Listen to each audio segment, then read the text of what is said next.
And we begin on the damp sidewalks of Venice. It's a dark January evening, the 1st of January 2012. The sounds of New Year's Eve celebrations are still sort of fading away into the distance as many of the tourists that flock to Venice each year are still sort of partying away well into the new year. As you look around, you can see fireworks glowing high above the street. There are the distant bangs of small gunpowder charges and the sparkling of multicoloured rainbow showers of dust as fireworks are let off in the celebrations.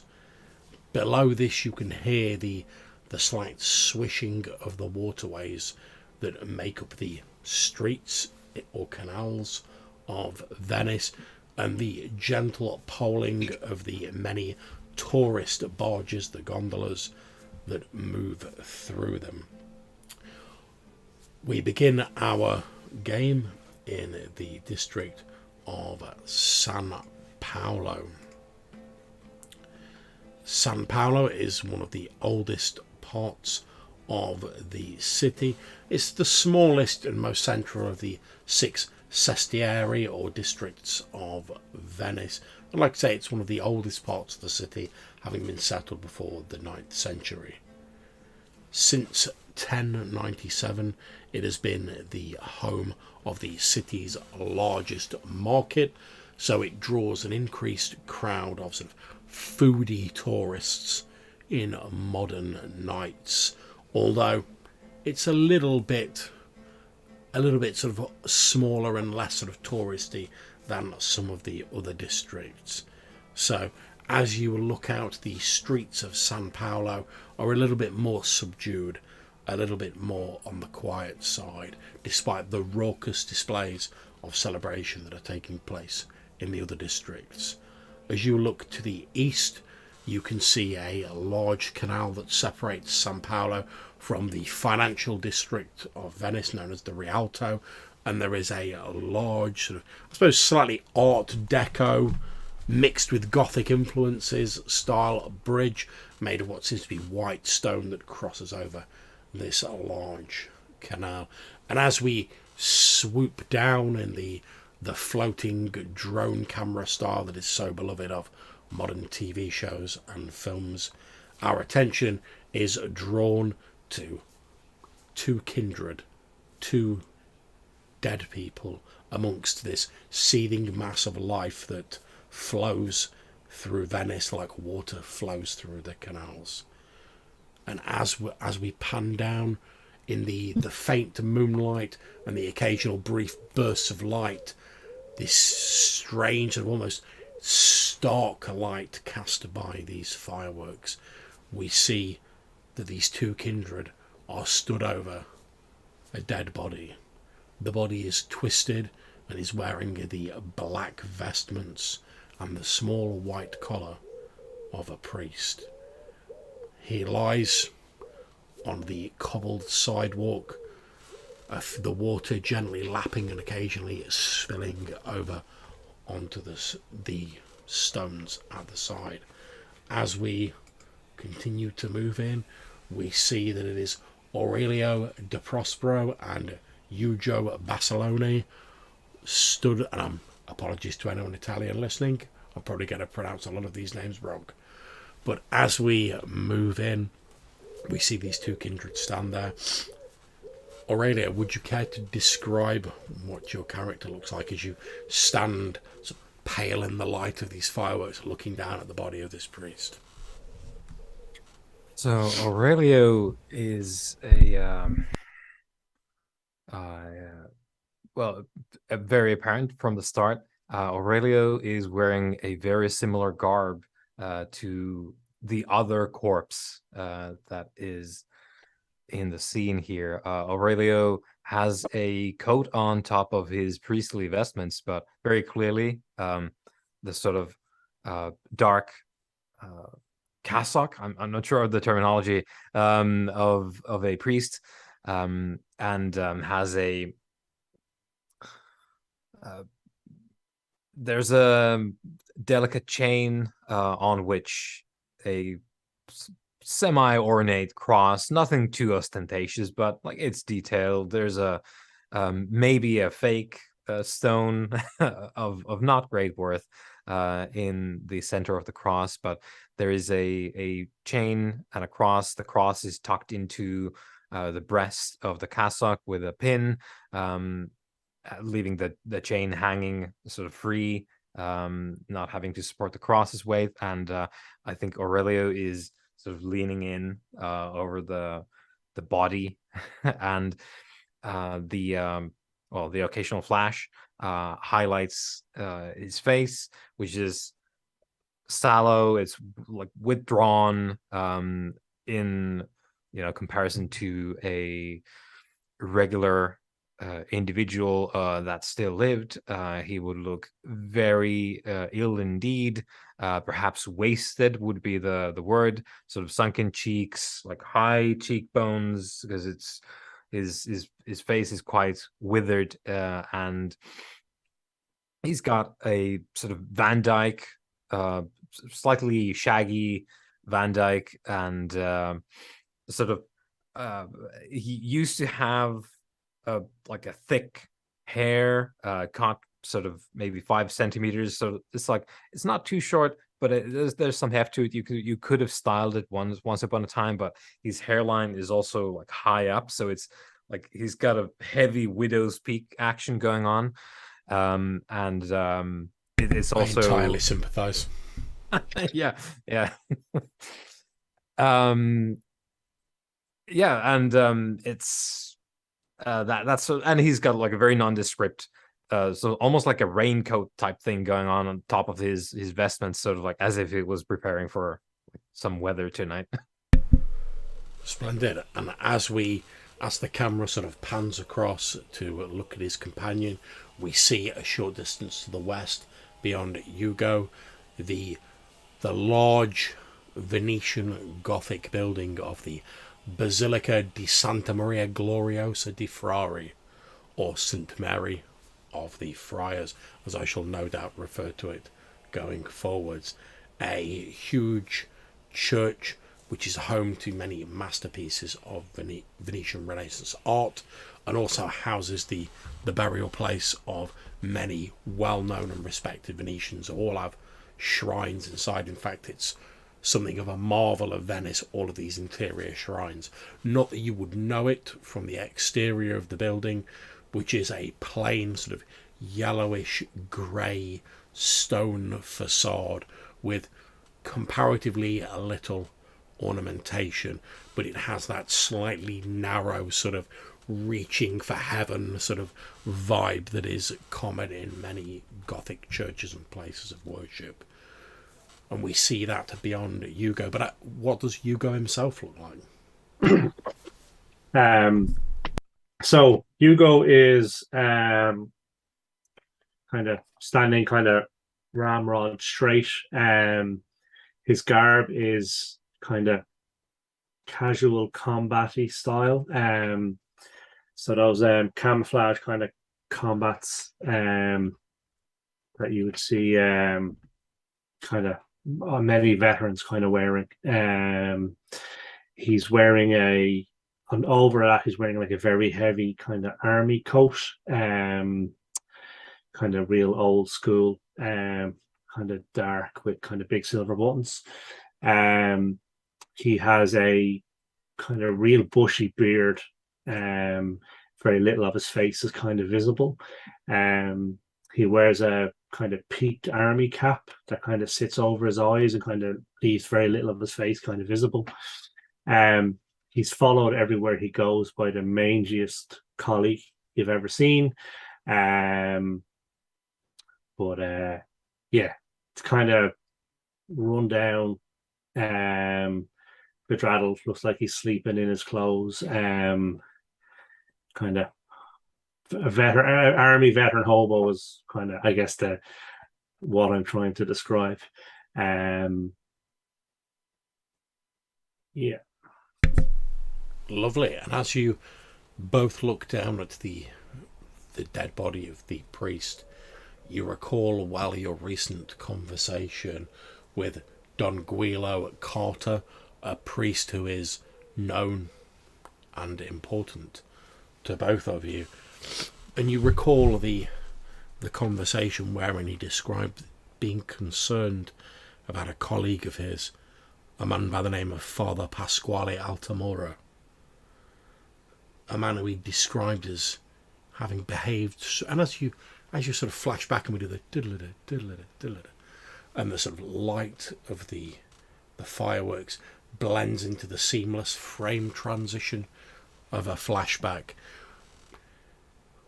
Where would I'm assuming you two wouldn't have just like pulled up to a church and be like, "What up, dog?" to like see this priest, but it's someone who's important to both of you.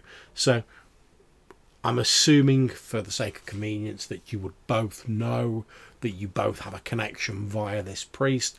That might be how you guys originally met. I will leave that entirely up to you. But if the two of you were to meet this priest, which indeed you did, where would you have met him? Would it have been like a cafe, a church, a street corner, a gondola?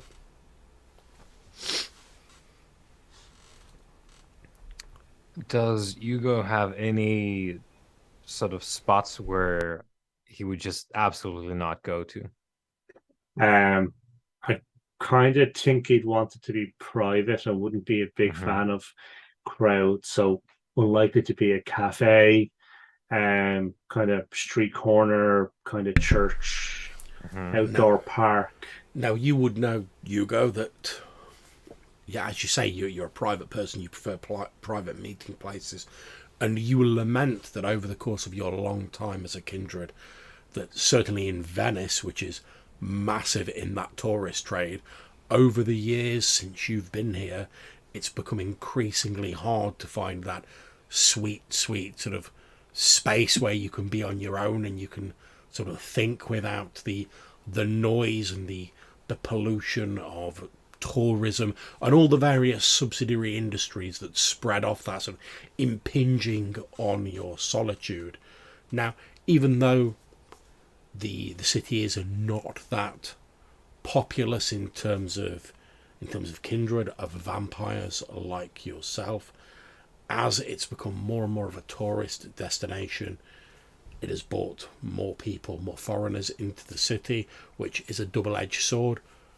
Obviously great because it means there's more potential feeding for creatures such as yourself, but also bad because that solitude which you crave in some deep space down in your being is harder to find. And also, any of the, let's call them influential kindred hereabouts, take a very dim view of anything that negatively impacts the tourist trade, since so much of the lifeblood of Venice now depends on it. But, as I've said, the district you're in, San Paolo, is one of the oldest parts of the city, and it is a little less heavily burdened by tourism than the other sestiaries of Venice. So perhaps you could have met him somewhere locally. Anyone else have any thoughts? I was thinking a side alley by a restaurant is not crowded, but also people wouldn't come there necessarily. Okay. Unless we want just straight, because it's a priest, right? So the church is always an option. I think the alley makes sense. Yeah, the alley by the trash bins. It's very much Hugo's wheelhouse. So I'm going to ask, since both of you have this priest, Father Carter, as a touchstone, I'm going to ask each of you to tell me one thing about this priest which is true. It could be a personality trait, it could be how he looks, it could be that, he owns a beat-up car, or whatever. Just one little mini factoid about him that's true. It could just be, oh, he likes wearing blue jeans. Anything just to help flesh out this guy a bit more, because as a touchstone, he will probably be featured more than once. And whilst I'm not down with that whole, like, just constantly putting touchstones in danger, I do want them to feature a lot in the game, because to reflect their importance to you guys as your characters. So I think you guys should have some input in what they're like, rather than me just sort of telling you.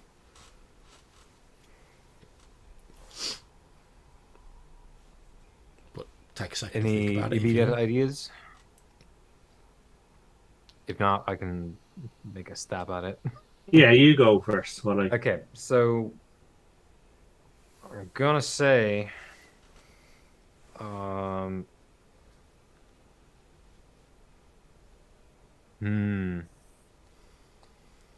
was thinking something like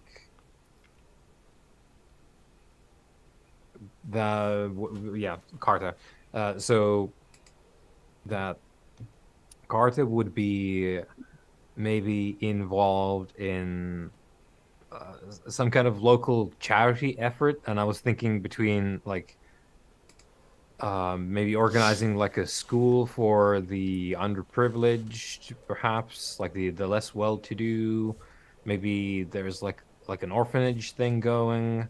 Okay, so I mean, let's go with an orphanage. Like he's involved with an orphanage. Yeah, no problems. He's involved in charitable activities concerning an orphanage. Not a problem. Yep. And obviously, all of this stuff is just general. I mean, we can flesh it out as and when needed later on. But as someone who's a touchstone, you guys will know stuff about him. So you guys knowing that he's involved in an orphanage isn't unfeasible.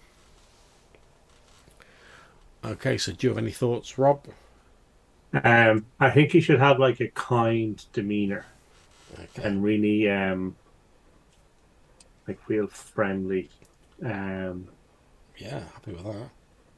He's a well, I guess, yeah, the demeanor is the key word there, because I was going to say, like, so he's a good person, but that's not necessarily true. Yeah. That's the demeanor. As we know, demeanor is just the face you present to the outside world. Yeah. Okay. So, now the last thing I'm going to ask you about Father Carter is, obviously he knows you guys exist, you've had interactions with him, you're a toucher. How much does he know about you guys? Like, I'm assuming he's probably not going to know your vampires because he's a priest. However, how would he sort of like see you? Like, what would he see his relationship being to you? Would he just be like, oh, these are some people I've helped when they were down on their luck? Or would he be like, oh, these are investors in the church, or they're people who I'm trying to convert, or whatever? Because obviously that will affect his interaction. It's probably the case where Carter thinks that Aurelio is an old washed up priest who's trying to do the vicarious living thing through Carta. So sort of like hanging around, because he's no longer, like, he's got the vestments, but he's not a priest anymore. He doesn't have a church. He's an ex-priest who wants to still be involved in the game and hangs around with an actual priest still. Okay, no problems. And maybe there's a little bit of that, like, Aurelio maybe is a bit of a like, let me be your mentor. Like, I'm a veteran bring of you this. back into the fold. Yeah. Okay. How does he see Hugo? So I was thinking, and I don't know how feasible this is, but that he and Hugo have known each other for 40-ish years.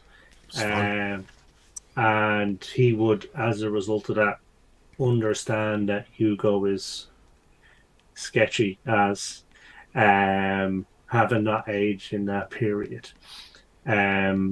So wouldn't have all the details or know the ins and outs of it, but He's a little bit sort of suspicious. yeah. Okay. but that he might have been in a teenager when he first met Hugo, and that their paths have just kind of continually crossed over the years throughout um the kind of the previous 40 years. I guess that kind of makes him about 50. And yeah, that they would just have come across each other as someone he'd know, someone be a little bit suspicious of, but someone that he would have relied on and would have relied on him over the years. Okay, lovely. So we flash back to a few nights earlier when the preparations for the great, mainly touristy New Year's Eve celebration were just sort of getting underway. And we cut to a small side street, an actual alley rather than one of the many canals that flows through Venice in the district of San Paolo. And we see this old priest. There's a gentle rain falling. It's dark. There's a couple of like flickering lamps, and we see this old sort of slightly grey-haired priest. He's pulling a coat tight around himself against the cold. He's in his mid-50s and he has some like deep lines sort of etched on his face. He looks around and then he spots his two, let's call you friends for the moment, Aurelio and Hugo, approaching from opposite ends of the alleyway. As you both sort of get closer to where he is in the middle, in a gentle sort of almost like grandfatherly sort of kind voice, he blows onto his hands. He's wearing those sort of fingerless gloves to try and keep himself warm. It's quite bitterly cold for the season. He blows on his hands and then he looks up and says, "Oh, thank you. I'm glad you could. I'm glad you could make it. I'm sorry to inconvenience the two of you. I know everyone's getting ready for the big celebration." And he looks at the two of you as you both stop in front of him in the flickering of one of these street lights. Yeah, with nary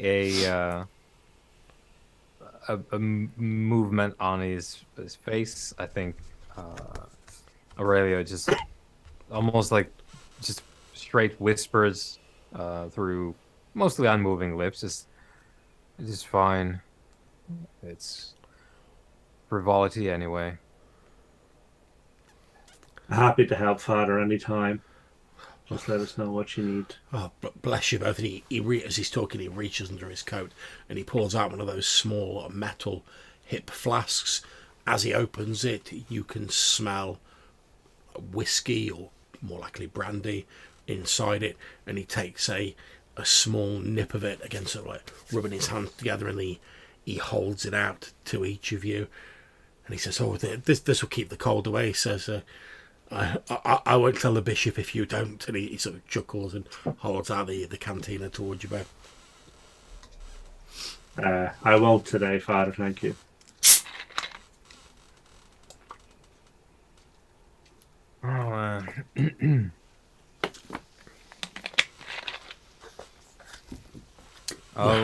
Oh, I'll take it, and I'll slosh it to see how much is there. There's maybe about 4 or 5 swallows in this little hip flask. It's about half empty. Yeah, okay.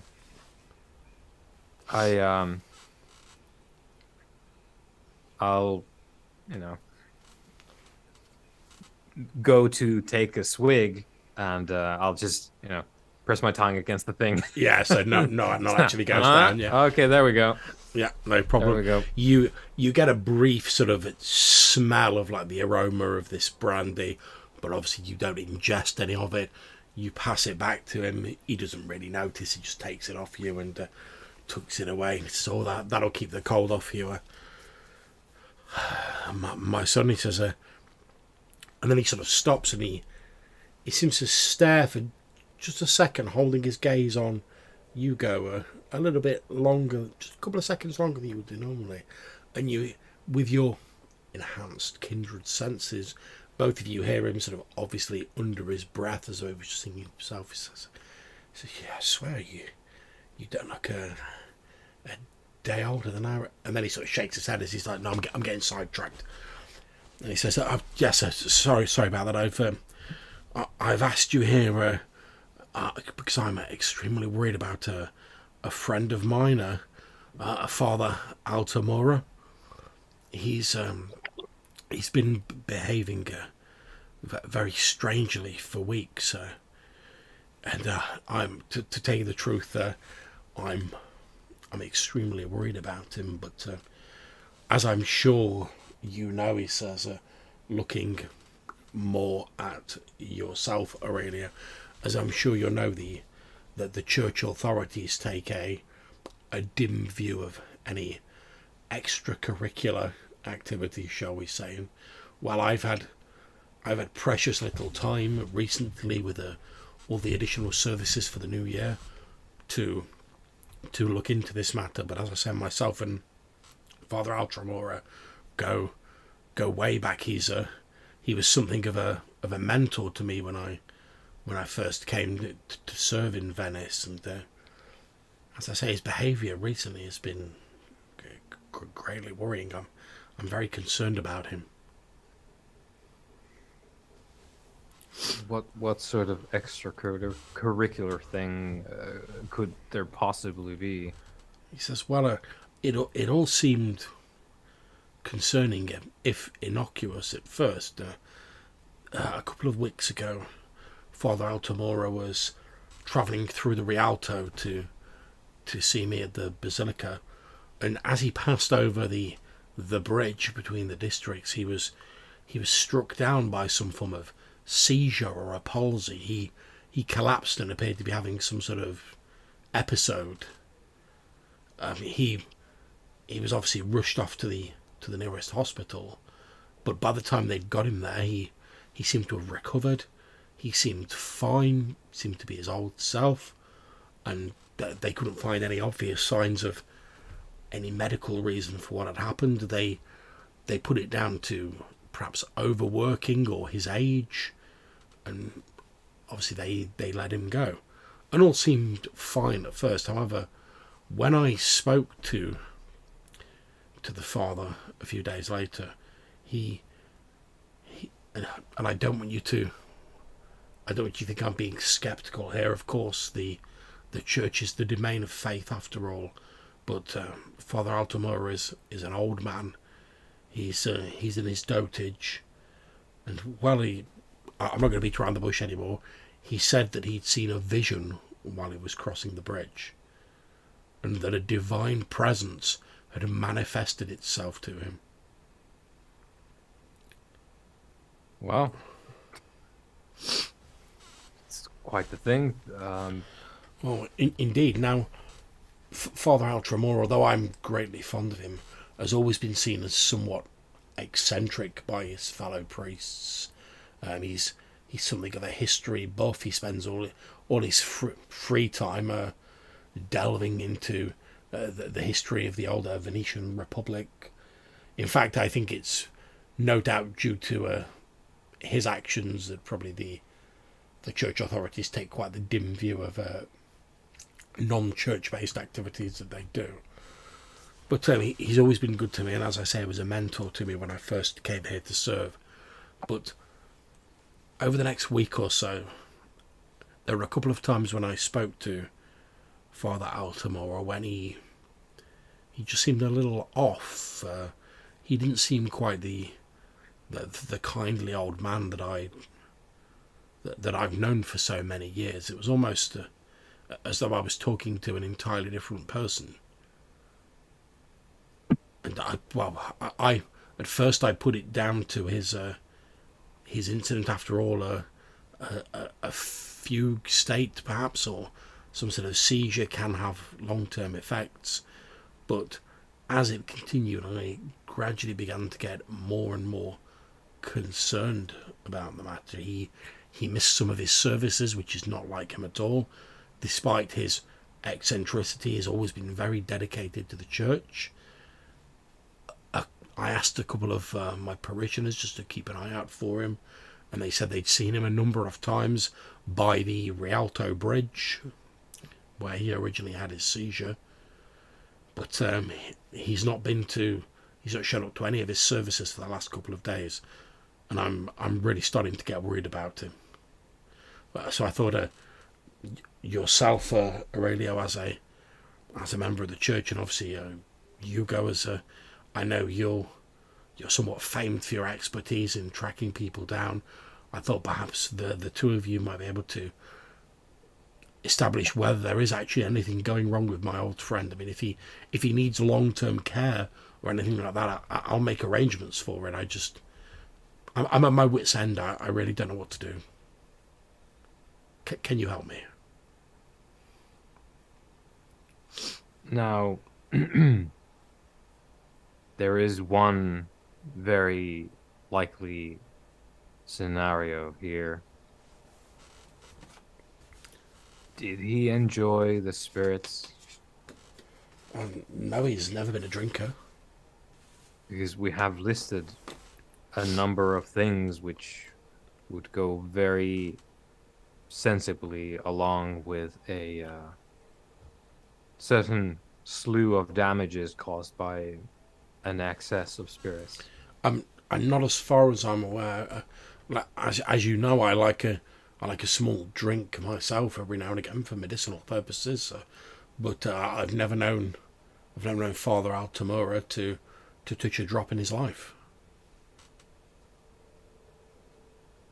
Aside from communion, wine, etc. Yes, even then, only for ceremonial purposes. Mm-hmm. One would hope that the blood of Christ isn't used recreationally. As you say that, Father Carter, he sort of crosses himself, but he has a bit like a sort of quirk of a smile on his face. You can tell he's not like taking any offence at it, and he's sort of like, you had like a soft chuckle as he's sort of like, he's basically like, oh, what you like, eh? As he like crosses himself, he's like, oh, heaven forbid. And he says, but anything you could do to lay my mind at rest I'll be very grateful. I would not be surprised, and he would not be the first priest to conceal a fondness for the bottle. And I think that as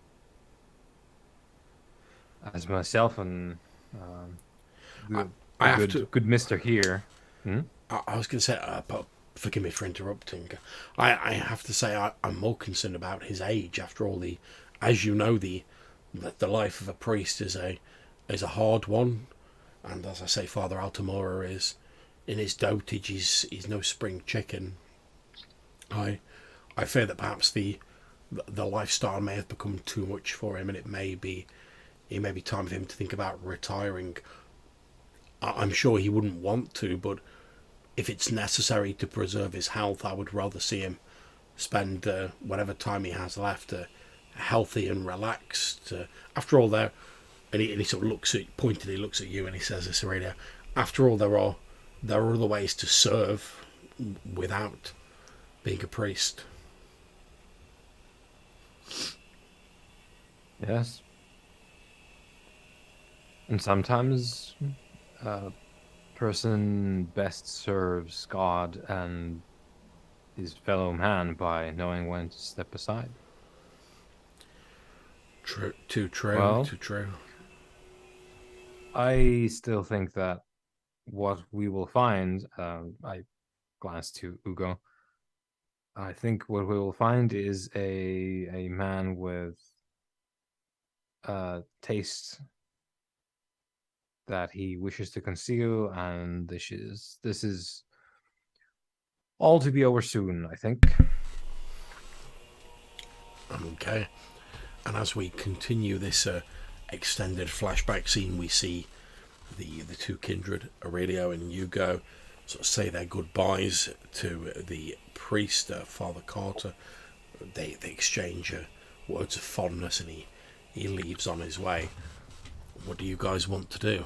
Obviously, we know from our start scene that eventually you do track down or at least locate the body of a priest. But let's find out how you get there. So you've been asked to locate Father Altamura. How do you guys go about it? I think we would have found his apartment and tried to follow his scent from his apartment to find out where he might have gone. Okay, so how do you intend, what method are you going to use to locate his apartment? Are you just going to ask around? Are you going to ask are you going to call back Father Carter and ask him? Yeah, I guess, we probably would call back Father Carter. That's fine. Carter. We'll assume that over the course of the conversation you asked Father Carter about that, and obviously he's the one who wants you to investigate, so he's not going to conceal that information from you. So yeah, he tells you the location of a very small and modest apartment, still within the same district. He lives near the Basilica. Because space being something at a premium in Venice, it doesn't take you long to locate it. It's like a lot of buildings here, it's sort of very narrow but built upwards rather than expanding outwards, and you can see eventually crammed in amongst these tall sort of higgledy-piggledy residential buildings, you see this small apartment building, which you check the street number that you were given by Father Carter, and you realise that this must be the place. Like a lot of buildings in Venice, it looks like over the years it's suffered some semi-serious flood damage on the sort of lower level of it, which isn't surprising. A lot of buildings do when they get the high waters in Venice, and the building itself looks a little bit in a bad state of repair. You can see a little bit of the brickwork crumbling, maybe some of the sort of timber, the exterior timbers look like they've seen better days. Unlike most of the buildings in this dark version of Venice that we're exploring in this game, they look as though they've started to lean and partially collapse. It's almost as though the whole city is sort of slowly collapsing into the waters, but it just hasn't realised it yet. And most of the buildings have this slightly leant over sort of aspect, as though they're slow motion over the years collapsing into the waters. That was a misclick on my part. Sorry. I think you were like, collapsing buildings. I must rouse my blood. Push. Yeah. Let's lift this up. No. Okay, I'm going to ask each. Can I ask you guys what your wits awareness is? That'll be 5 for Aurelia. Okay. And for yourself, Rob? Sorry, it's wits and awareness. Yeah, you don't have to roll it. Just tell me what the total is. It's total be 6. Okay, so as you approach it, Hugo, you notice as you look up, the buildings adjacent to this, because it's night time, obviously, and most people don't have like thick curtains here because normally the weather is fairly warm, so they don't have curtains, they have like windows open or whatever. On all of the apartments nearby, you can see like the flickering of candle lights or electric lights illuminating the windows and shining out into the darkness. However, as you look at the building where Father Altamura lives, you notice that you can't see any light shining out through any of the windows. Okay. So I'll mention to Aurelio that it doesn't look like he's home. Is he like on the ground floor, or is it like a apartment block type thing? There is a door from the street leading into the building. I'd say although it's apartments, it's not like a block of apartments. It's like a load of like small narrow buildings just sort of crammed in together. but they are Okay. individual buildings. But like a lot of sort of buildings here, each of them, there tends to be like one room on each floor because of the lack of space. They sort of build upwards rather than outwards, which also lends to the buildings looking like they're slightly leaning over. Okay. And how well lit is the doorway? The doorway, it has like a sort of a small sort of arch on it, so the doorway itself is actually in deep shadow. Occasionally, as a gondola or another boat passes by, normally with like a lantern or an electric light of some sort of hung on the prow of it, occasionally like a sort of wash of pallid light plays over it, and you briefly see a sort of water damaged wooden door which looks to have, you think, possibly brass, maybe iron. It's difficult to tell in the dark at the distance you're at, but it's like an antique sort of door knocker. Okay. So would I be able to, I guess, fall into the shadow and try and pick the lock? You most certainly can. So this would probably be something with a dex and larceny roll. Now, this isn't a roll to see whether you do it or not, because eventually you will do it. It's just if you succeed on the roll, you do it really quickly. If you don't, you still do it, but it takes longer, or there might be like a complication, etc. Okay. So I roll larceny and then select dex. That's correct. Yep, absolutely correct.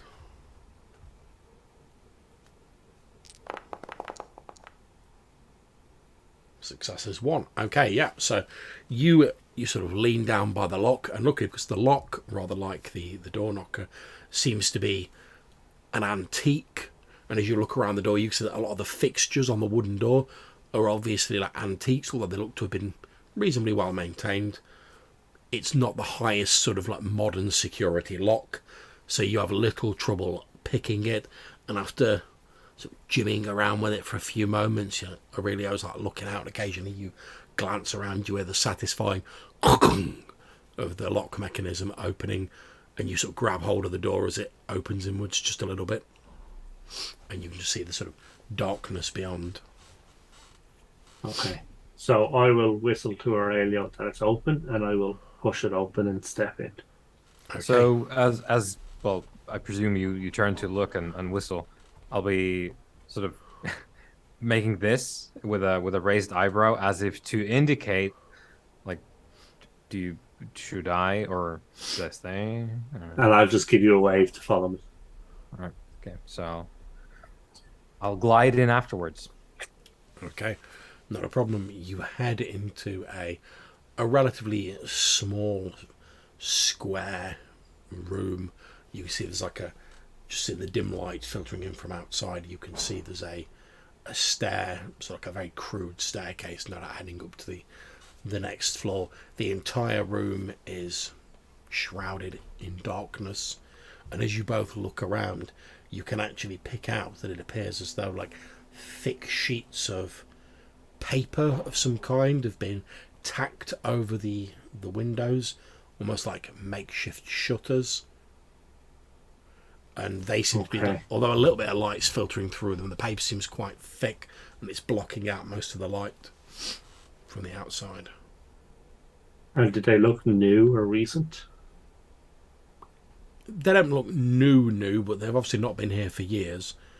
You suspect that they've been put up at most maybe a month or two ago, max. Okay. And the incident on the bridge happened a number of weeks ago? Yeah, happened a couple of weeks ago, yeah. Okay, so we think that these are up since before the episode on the bridge. Yeah. It's difficult to tell, though, because they're just pieces of black paper. I mean, they're not torn and they're not showing obvious age, but if someone had put them up a long time ago but just been careful, that would be the same, or they could have just been put up recently. It's very difficult to tell. Okay. Unless you've got some specific means of discerning the age of the pieces of paper.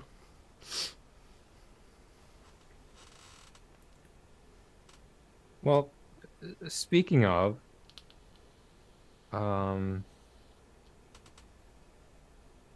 I will, as we enter, I will try and attune mine two eyes Okay. to the unseen world. Which is to say, Sense the unseen. yeah, I've just shunted it into Yeah, I'm just looking at it on your character sheet now. the... So, wits plus Auspex or resolve plus Auspex then? Yeah, that would be that'd be resolve for me, and I do think I didn't set up the roll for this. Oh, that'll be quickly remedied. Rollable. It doesn't browse because it's free, so that's good. Okay, and now I should be able to, unless I'm not. I'm trying to set up the sheet so that it's all fancy. So that's Auspex. Oh yeah. So it's for me resolve plus Auspex. Yeah. And it is rollable. Oh.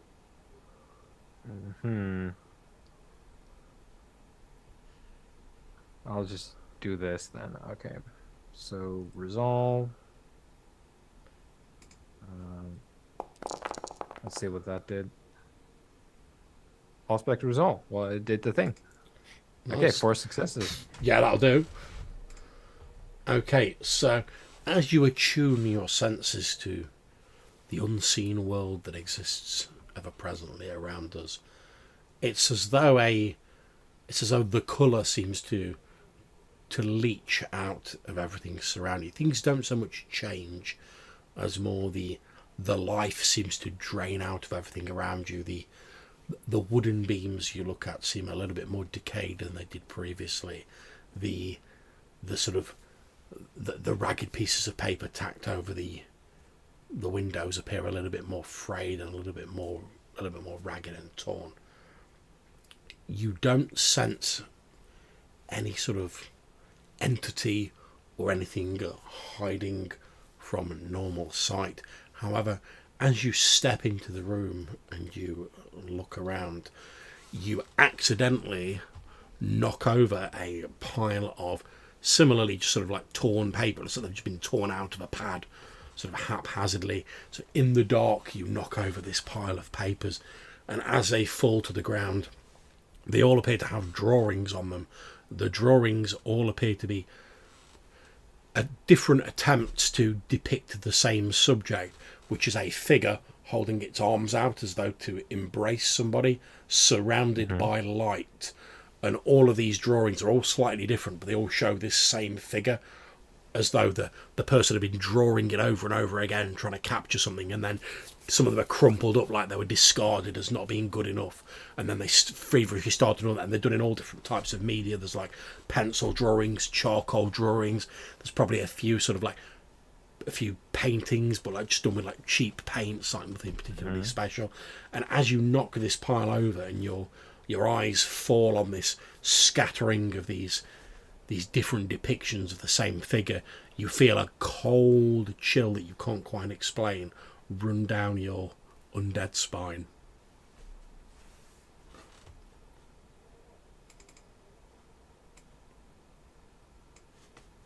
Do you see anything?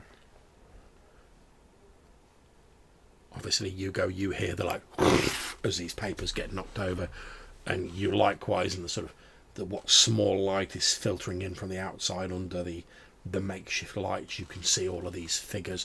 Perhaps not quite as well as your companion who's using this special sense, but you can make out that they're all basically the same sort of figure. Yeah, I can see them. Is it a human figure?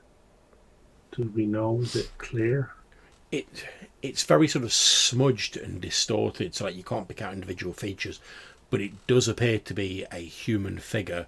But the depiction, it's trying to depict it as though like light is emanating from the figure, and that sort of like smudges and sort of fades out and blinds out the individual features. All you can make out is this figure sort of holding its arms wide as though it was going to embrace the viewer, and this light just seems to be like spilling out of it, although the light varies in its depiction. And after looking at a few of these different pieces, maybe like picking a few of them up, because like I said, there's a big stack of them, you think perhaps that the person who created these pieces was dissatisfied with how they tried to like capture this like light coming out of the figure, and they'd screw it up and they'd start a new one, and then they wouldn't like that one and they'd screw that one up and start a new one. And they've almost been obsessively continually drawing this figure as though desperate to sort of capture the true essence of whatever it is that they saw.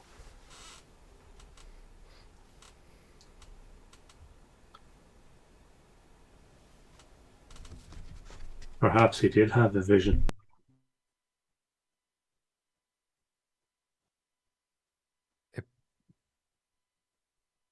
It could still very well be, well, in the worst case scenario, alcohol-induced psychosis as well. But there is something that is a bit off in this place.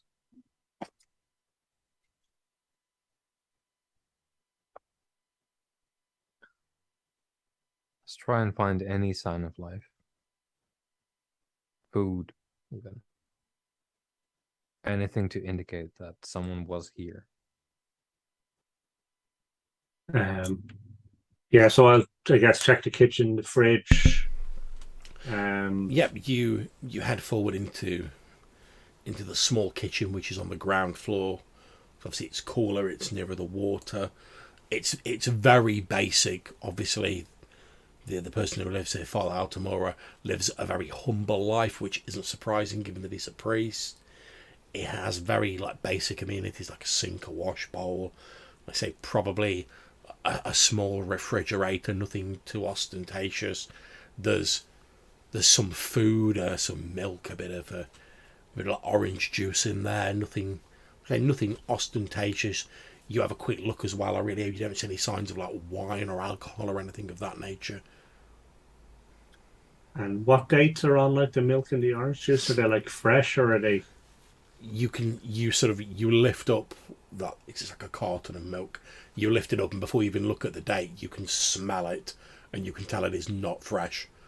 Okay. Like you can smell that sort of sour, like curdled scent drifting up out of it.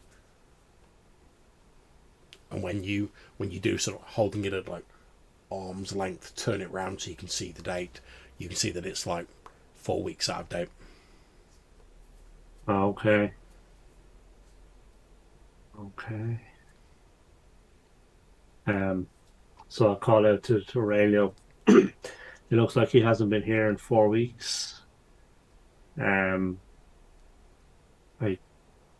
not sure the dog will be able to get a scent if it's been that long.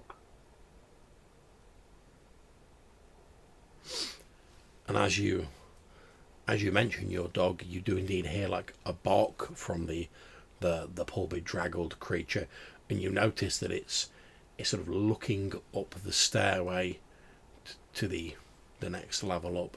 It's wagging its tail furiously, and it's alternately barking and then letting like a low, like a rumbling growl emerge from itself. Okay. And would I recognize that as excitement or fear, or?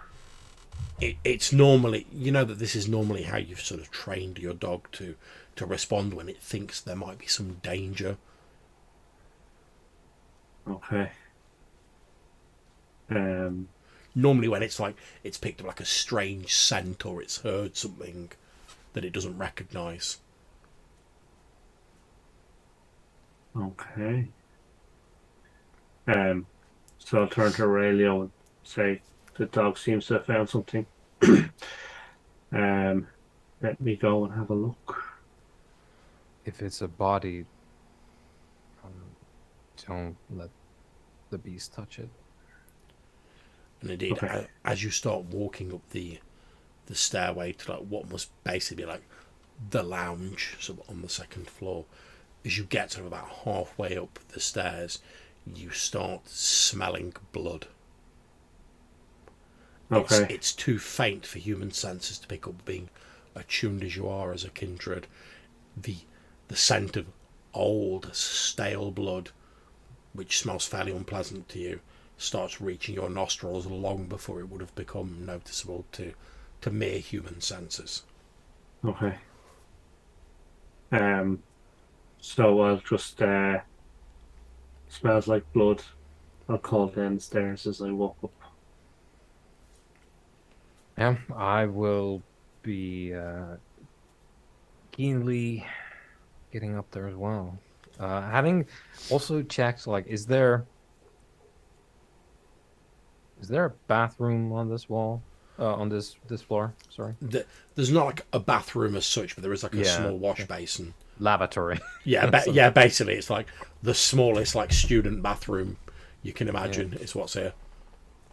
So I will quickly pop in there before I go. Idea is Aurelia's looking for any kind of like medicine, or one of those boxes on the wall with just first aid stuff, maybe some medicine if that's the kind of thing that this person would have. He's just checking if there's Yeah, anything medical you around. do find a small cabinet. It's not locked. It's just like a wall cabinet. When you open it, there is some very basic sort of medicinal supplies. What you would expect like a very elderly man to have. So there's probably like a bandage for like strapping up his like gouty leg. There's some sort of aspirin. Yeah, there's like mild painkillers like paracetamol and aspirin in there. Nothing ridiculous, just like general like household sort of stuff that people have around. There's probably some plasters and stuff like that. There's maybe like a bit of like iodine in there or something to swab out sort of small wounds. And also one of the interesting points for Aurelia is like there's no like prescription stuff going around. No, Nothing like under the counter with a bit more of an intense edge to it. So if we're just dealing with bandages and paracetamol, he's good. We're gonna go up. Okay, you head up. You open the door at the top of the stairs, and you head into a small lounge. There's a couple of wooden chairs. There's what looks to be like a clothes cupboard, basically some sort of cupboard on the wall. There's a small table with a little sort of radio on it. There's a couple of old sort of photographs showing various sort of priests. And in fact, as you look at them, you can see your much beloved priest, Father Carty, but like in his younger days. You see both him and Father Altamora sort of stood there. Altamora's got his arm around him, and they both, it must have been taken about 20 years ago. They both look very much younger, and they're both sort of smiling. They're sort of stood slightly awkwardly as though they've like posed for a photo. They stood in front of the basilica like. But like I say, it's quite a sort of faded photo. It must have been taken some time ago. Perhaps they just asked a tourist to like take them a snap of the two of them together or whatever. But there's a couple of like pot plants that seem to be wilting slightly as though they've not been watered recently. And then there's another stairway going up to, you think from what you saw outside, must be the top level of this building. And the blood, is it coming from up this level or from the level above? It's difficult to tell because it's permeated. Do you have any sort of anything that might enable you to like narrow it down a little bit? I mean, you can sort of let the dog loose and rely on that if you want. Yeah, I'll do that. Okay, you let the dog loose. It sort of sniffs around. It's like giving it the running around and snuffling about everywhere. Again, it sort of snuffles near this table with the radio on. You can see there's another sort of couple of piles of paper on there that you can't see what's on them yet. The dog doesn't disturb them because it suddenly gets distracted and it runs up to the door of this cupboard and it starts like pawing with its front paws, scraping against this thin wooden door of this cupboard. Okay. So I'll whistle at it to stop. Yeah, it sits down and looks at you, its ear like perked up. And I will approach the desk and look at the papers. Okay, you look at the papers. It's It's an odd mishmash. You expect maybe you'll see more drawings of the figure. You don't. What you see are a number of drawings that appear to depict a maze, or perhaps a labyrinth, rather like you'd see in like a puzzle book, just with lines like drawing a strange maze. You then see a number of pieces of paper that appear to have writing on them, although it's in a language that you don't understand. And then you see like the top piece, as you're sort of like looking through from the bottom, you flip through for the top piece of paper, and you see that this is written in Italian. It's written in pen and ink. The sort of the fountain pen is lying next to the pile of paper. It's written in a very sort of shaky and a rushed hand, and it says, "The angel is not what I thought it was. Oh God, what have I done? I must turn myself in immediately." And then there is no more.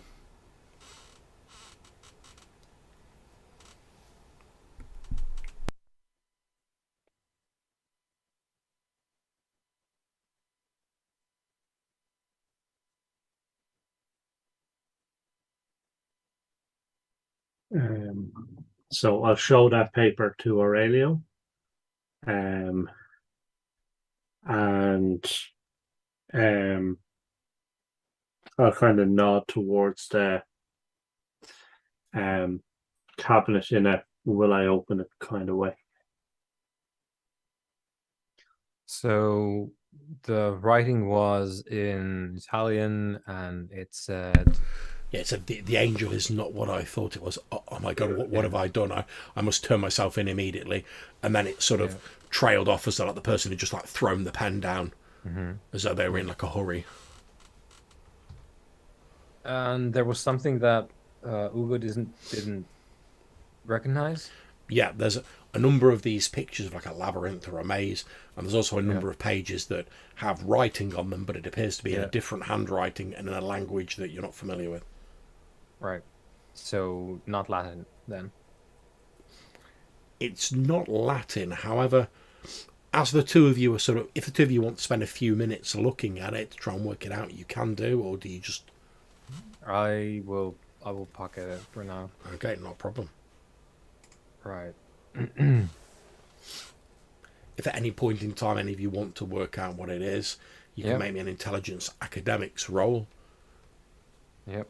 To see if you can determine what it is. I will get on that as soon as we locate the blood. Okay, no problems. Yeah, I will, give Hugo the nod. Okay. So I will approach the cabinet from the side. Okay, as you approach the cupboard, the smell of blood gets much stronger as you get closer to but it is old, stale blood. Okay. And there's a slight sort of sweet, putrefying smell of rot just below it. Okay. So kind of standing at the side so as not to be in front of the door when it opens, I lean out and kind of pull the door open. You pull the door open. As you do, the body of a young woman dressed in fairly sort of gaudy, like standard sort of tourist clothing, brightly coloured top, sort of cut off like jean shorts, falls out of the cupboard. You can see that her throat appears to have been cut directly across with some force, so it's actually gone part way through and it's almost sort of severed like the vocal cords, and the whole of the front of the body is covered in blood which has sort of dried. Obviously the body has been here for a little while because the process of decay has just sort of started. It's not entirely putrefying yet, but to your vampiric senses you can smell that it's just on the cusp of starting to sort of decay seriously. Okay. And with my forensics expertise, can I work out how long she's been dead? You think less than a week. However, you know that, because you've been in the area, that aside from the sudden cold snap, it's been quite warm recently, so that would have accelerated the decaying process. Okay. So He doesn't seem to have been here in a month, or certainly hasn't eaten here in a month. But this girl is dead just over a week.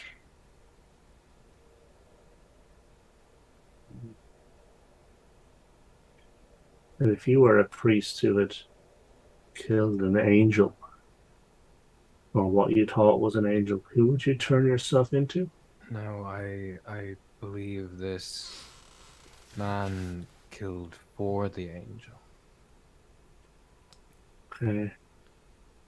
Question is, who would present themselves as such, and why? And why here?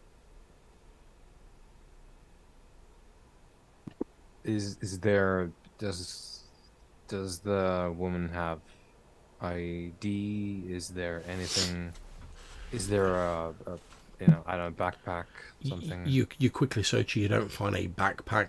However, you do find a wallet in like the back pocket Yeah. of her shorts. There is also a mobile phone in the back pocket of her shorts. Let's see, I'll generate a random name for this young lady. You start as you mean to go on.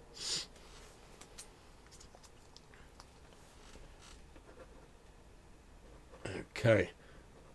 So you see the woman's name is Carla Serrano, Yeah. based on her like a driver's license and Mm-hmm. a cash Yeah, card, all that sort of stuff. The whole thing, the wallet, into the pocket it goes with Yep. all the effects. You notice as you sort of look at because obviously she's got like a photo driving license. Mm-hmm. As you look at the picture on there, it's obviously the same woman, but obviously her body has started to decay a bit, so it's more difficult to tell the actual body. As you look at the sort of picture, you can see that although she's dressed like a tourist, due to like the sort of look of her, she looks as though she might have some sort of Italian ancestry in her somewhere. And whilst Carla, as it isn't necessarily an Italian name, you know that Sereno or is certainly derived from an Italian name. And John, the blood on her is sorry, I'm guessing that with a slit throat there'd be like an awful lot of blood. Yeah. So do we think that she was murdered in the cupboard or that she was murdered somewhere else and put in the cupboard? Is there enough blood in the cupboard for us to... You expect, given the amount of blood in the cupboard, that she probably wasn't killed in the cupboard. She's probably been shoved in there. And as you continue searching the cupboard, you actually find that there is a thick blanket sort of on the floor of the cupboard, which is absolutely soaked in this dried blood. So it looks to you as though she's been killed elsewhere, wrapped up in this thick blanket, and then basically shoved in this cupboard. Okay. Because you're right, the wound she's got, blood would have just poured out of it. Okay. Okay. Should we have a look at the last floor? Yes. Okay. So we'll head up to the next floor. Okay, not a problem. You head up to the top floor, which seems to be basically the bedroom where the priest would have slept. There's a fairly simple single bed in here. There's a little dresser, a little set of drawers where clothes would be kept, a small like bedside table with like a little, what looks to be like the stub of a long burned out candle set in a little saucer on there. However, as soon as you sort of start going up the stairs to this room again, you can smell the blood. And when you walk in there, this place is like a slaughterhouse. There's like the bed soaked in dried blood. There's dried blood splattered on the walls and on the floor. And as you look at the sort of wall that you're facing behind the bed as you walk in, you can see that using the blood, again, there is a drawing, albeit crudely and hastily done, of this figure with its arms held out in blood on the wall. Okay. And then you can see that the sort of, most of the bed sheets appear to be missing. Perhaps that was what was used to wrap her up in. Okay. Is there any sign of the knife? Not that you can see. If you want to Okay. search, you can make a roll for it, but obviously that will take more time. You have a quick look around, you can't see. You can Okay. search if you wish to, but like I said, that might take more time. Yeah, I'll do a search. I think I want to find the knife. Okay, so I'm just trying to work out what skill would be good for that. Boom, boom, boom. Investigation. So some sort of wits investigation. Although when I shout out an attribute and a skill, it's just a suggestion. If you think like, oh, maybe this would be applicable as well, and you've got an alternative, just shout out. Worst I'm going to say is like, no, you've got to make the original roll. But if I think it's applicable, I'm quite happy to let other sort of Okay. combinations work as well. Cool. Wits investigation works. Okay. 2 successes. Okay, not a problem. And remind me, what is your intent? What are you trying to find? I'm really trying to find the murder weapon Okay. or any other documents as well, because we know that he's written a few bits, but the murder weapon or any kind of weird stuff. Okay. So you spend a fair amount of time, and not a ridiculous amount of time. You spend like maybe half an hour, so literally like going over the place with like a fine tooth comb. I mean, obviously you'd hear if anyone was trying to come in. It doesn't look as though anyone's been in this place in the last few days, or they'd have already found this. So you go over the place with a fine tooth comb. You find knives, like kitchen knives and stuff like that, nothing that's stained with blood or anything.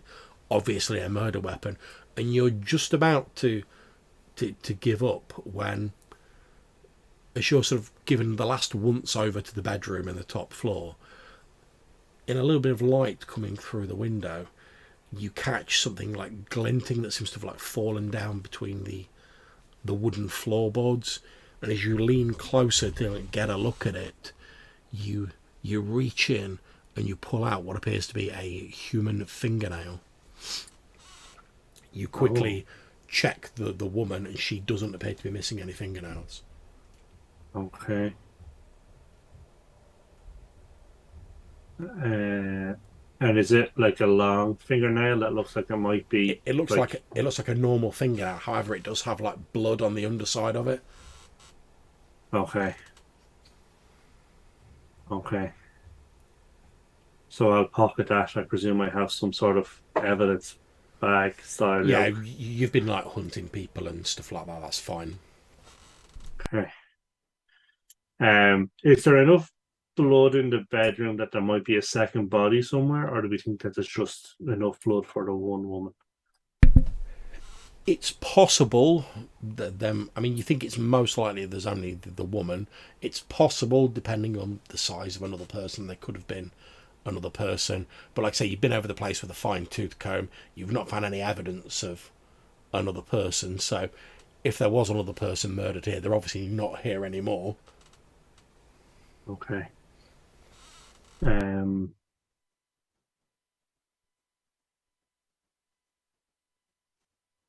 Okay. So, Aurelio, where do you think the priest would go to turn himself in? If that was his intent. It would make sense that they would go to, well, run back to the church. But it could be the police. Which one do you want? Kind of happier if it was the police. Would you want to check that then, as I attend to the church? Yeah. I will need some time here to arrange things with the tourists downstairs. We need to put that away. But I think we maybe won't profit from further prodding here. No. So what I would suggest is unless you wish otherwise, perhaps go and see if you can chat up anyone from the authorities, and I will respectively tend to the Mother Church, and we'll see if he has gone to give confession. Okay.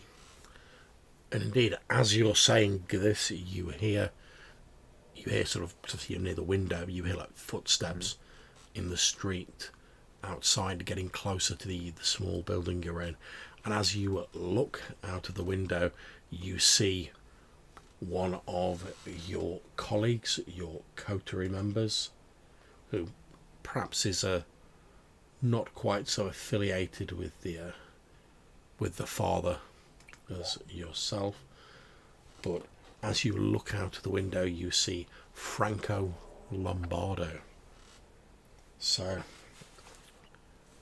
Darren, would you like to describe what Franco Lombardo looks like?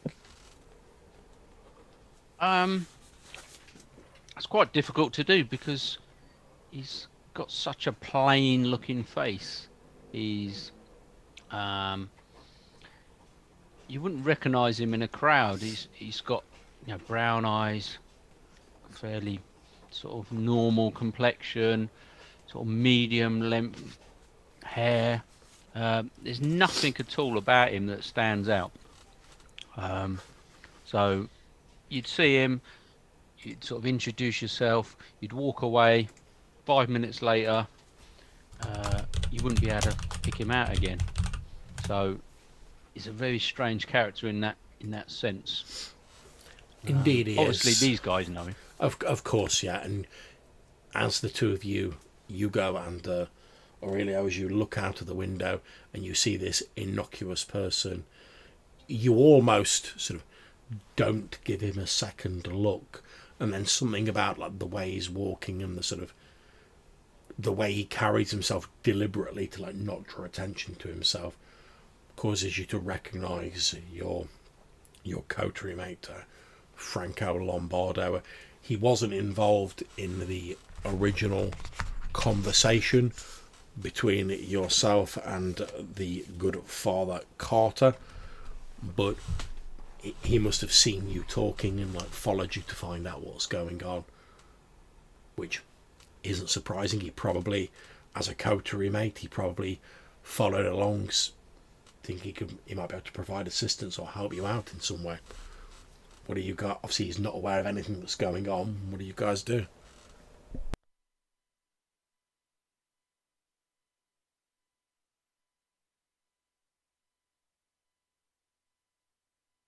So he's outside on the street. I guess there'd be like maybe like a banging of the shutters to attract attention, and then motion for him to get up onto the third story of the building that we're in. Yeah, so you've followed your companions, Franco, into the San Paolo district. It's the oldest district of Venice, and you followed them to a small area of like residential buildings. And as with a lot of buildings in Venice, because they don't have space to build outwards, they build upwards. So the building you're looking at appears to be a small residential, probably like 3 rooms, but like each room is on a separate floor. It's like long and narrow rather than short and wide, this building. And you see, as you look up, following the building upwards, you see Aurelio sort of in one of the windows, his pale face highlighted in the moonlight filtering down through the clouds, and you see him sort of give you a quick gesture. Okay. I shall, attempt to make my way in. So, what sort of building was it? Did you say? Sorry. It's a small sort of stone and wooden building. It's a residential building. It's got 3 floors, but on each floor there is just a single room. The first floor appears to have like a small sort of wash basin, very basic kitchen facilities, etc.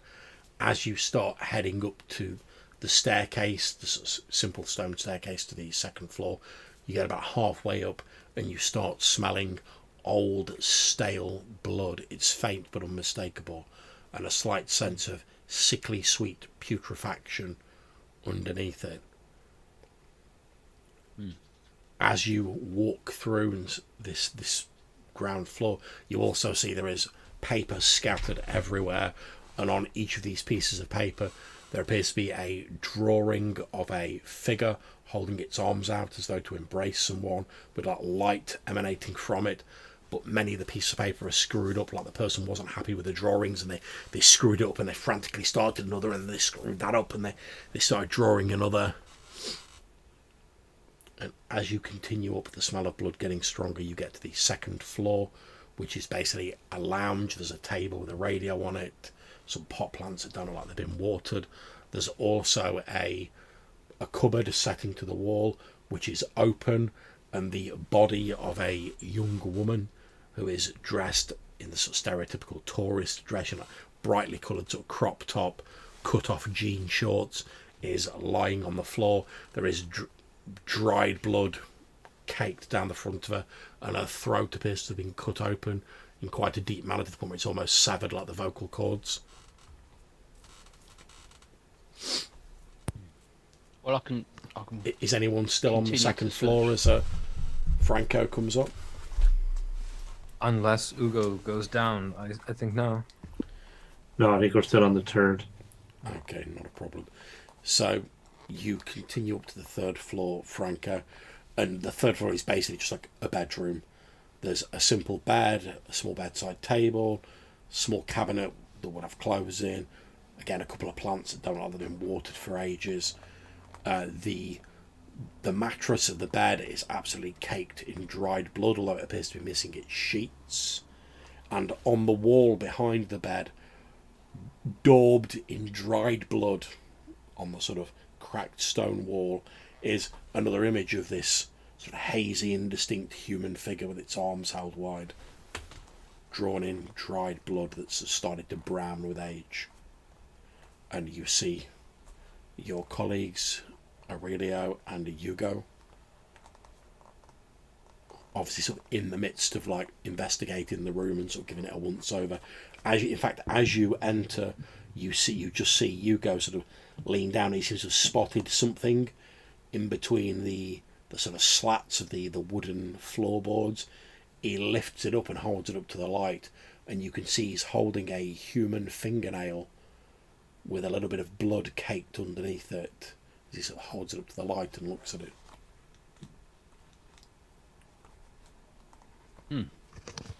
So, what have we managed to find? Fairly little, in truth. The priest doesn't seem to be here. The body's been here a week. The priest hasn't eaten here in 4 weeks. So we found some writings. We found some pictures. I found his fingernail.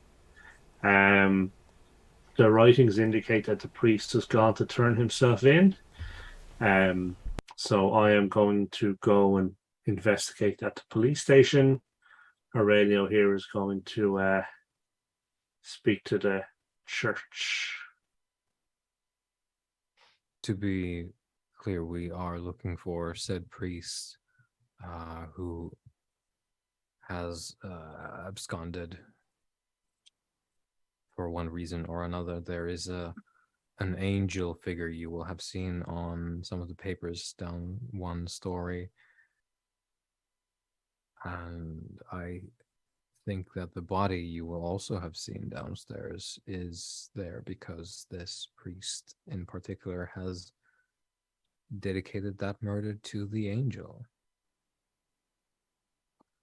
Is this the first body that's been found? Quite. As far as we know. Hmm. How long's this priest been missing? Well, Hugo has suggested that perhaps a month thereabouts, depending on That's the how old that several body is. things, but 4 to 5 weeks seems to be the timeline. But the body doesn't feel that old. The body feels about a week old. Oh, okay. But it has been that long since the priest has actively used the, shall we say, facilities of this building. And is this building his? Do we know? He does seem to It's reside his here. residence. Yeah. Okay.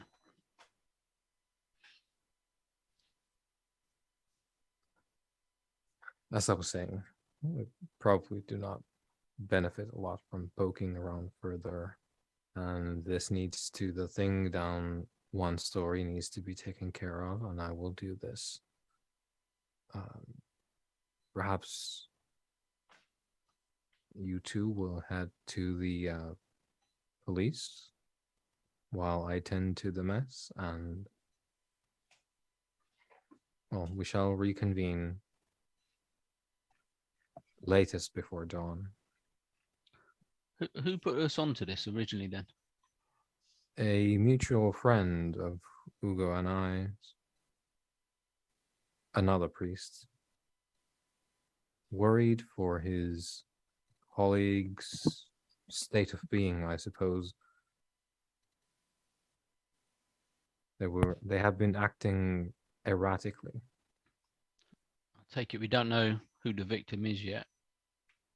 Oh, we do. Oh. I have the wallet. But just to be clear, as you go to the police, this woman never died here. The woman never entered this residence. We do not know who this. No one has died, as far as we are concerned. So we're just reporting the disappearance of this priest? Asking after him, I would say, at this point. As concerned friends and members of the congregation. And perhaps asking for assistance if the police might be obliged to lend some resources for this. And the victim, is there any clues to why they were chosen? Is there possibly another victim that we need to be? I fish out the wallet, and I'll take out the if there's an ID card or a passport. Yeah, there's the photo driving license is the nearest. Yeah, so I'll hold up the driver's license. Is that like Italian driver's license or? It's not an Italian driving license. No, it's a European driving license. Yeah, so I'll show it as like tourists. Oh, is why she died. Okay. And so also why she should not have died, as we know. But there's no clue to who could be the next victim if there was to be such a victim. No, I think this is entirely arbitrary. This person was a victim of chance. This too is an act of God. As you're saying that, from the back pocket of the dead woman, you hear a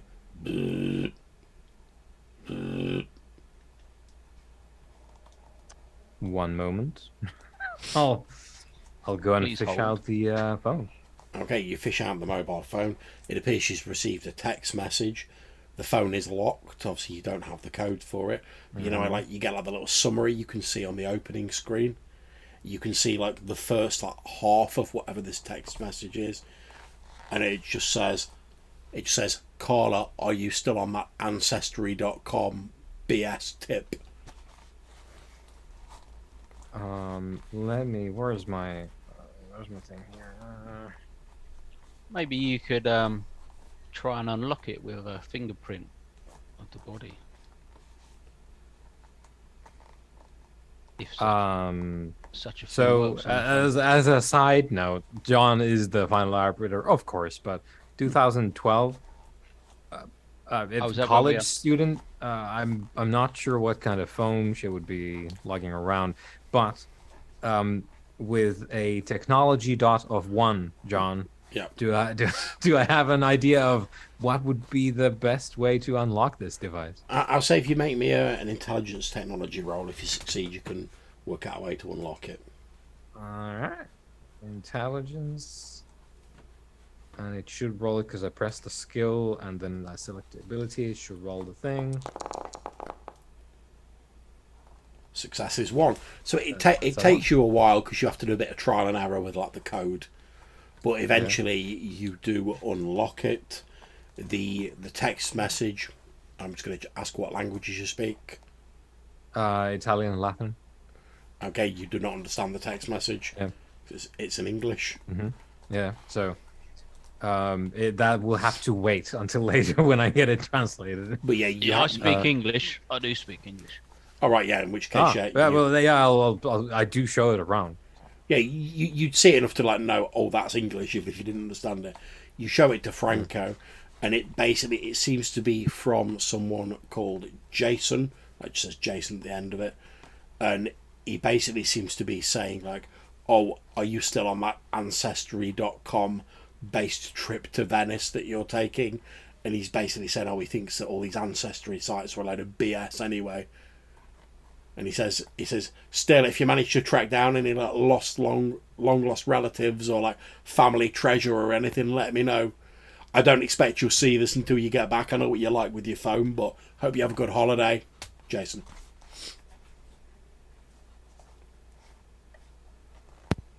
Fairly generic.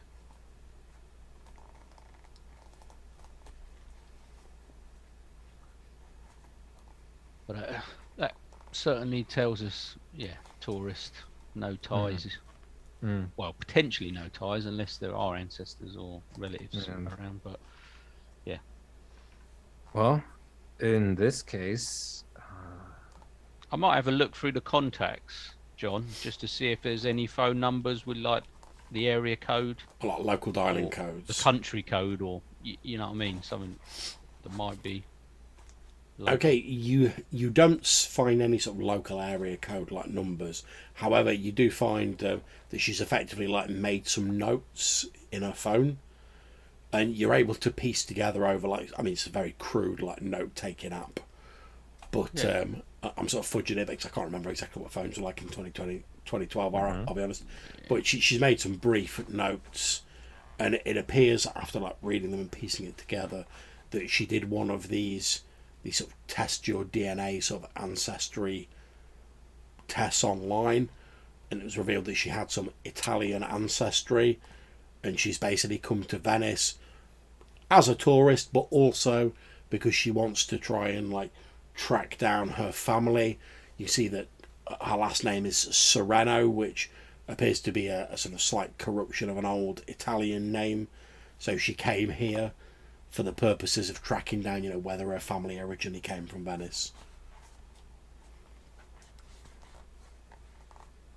And you can see she's basically got like a few addresses written down, but they're like the local library and like places where she could start her research. It doesn't look at the time as she made this note as though she'd like really started her research or had any sort of breakthroughs.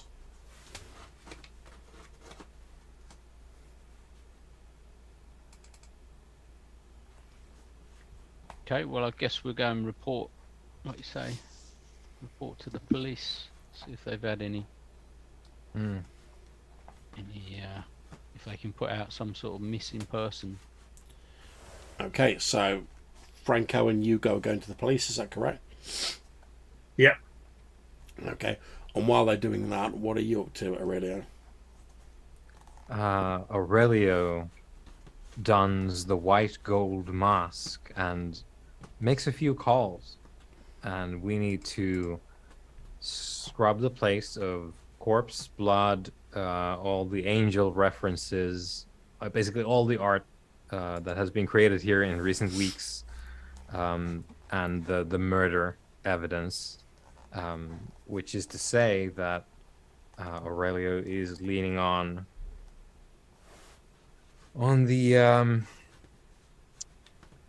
the lordship beats that we have chosen. So he has a mask that combines gold and the sort of porcelain features of ostensibly his sire, and he's as a result he's got connections specifically that help him in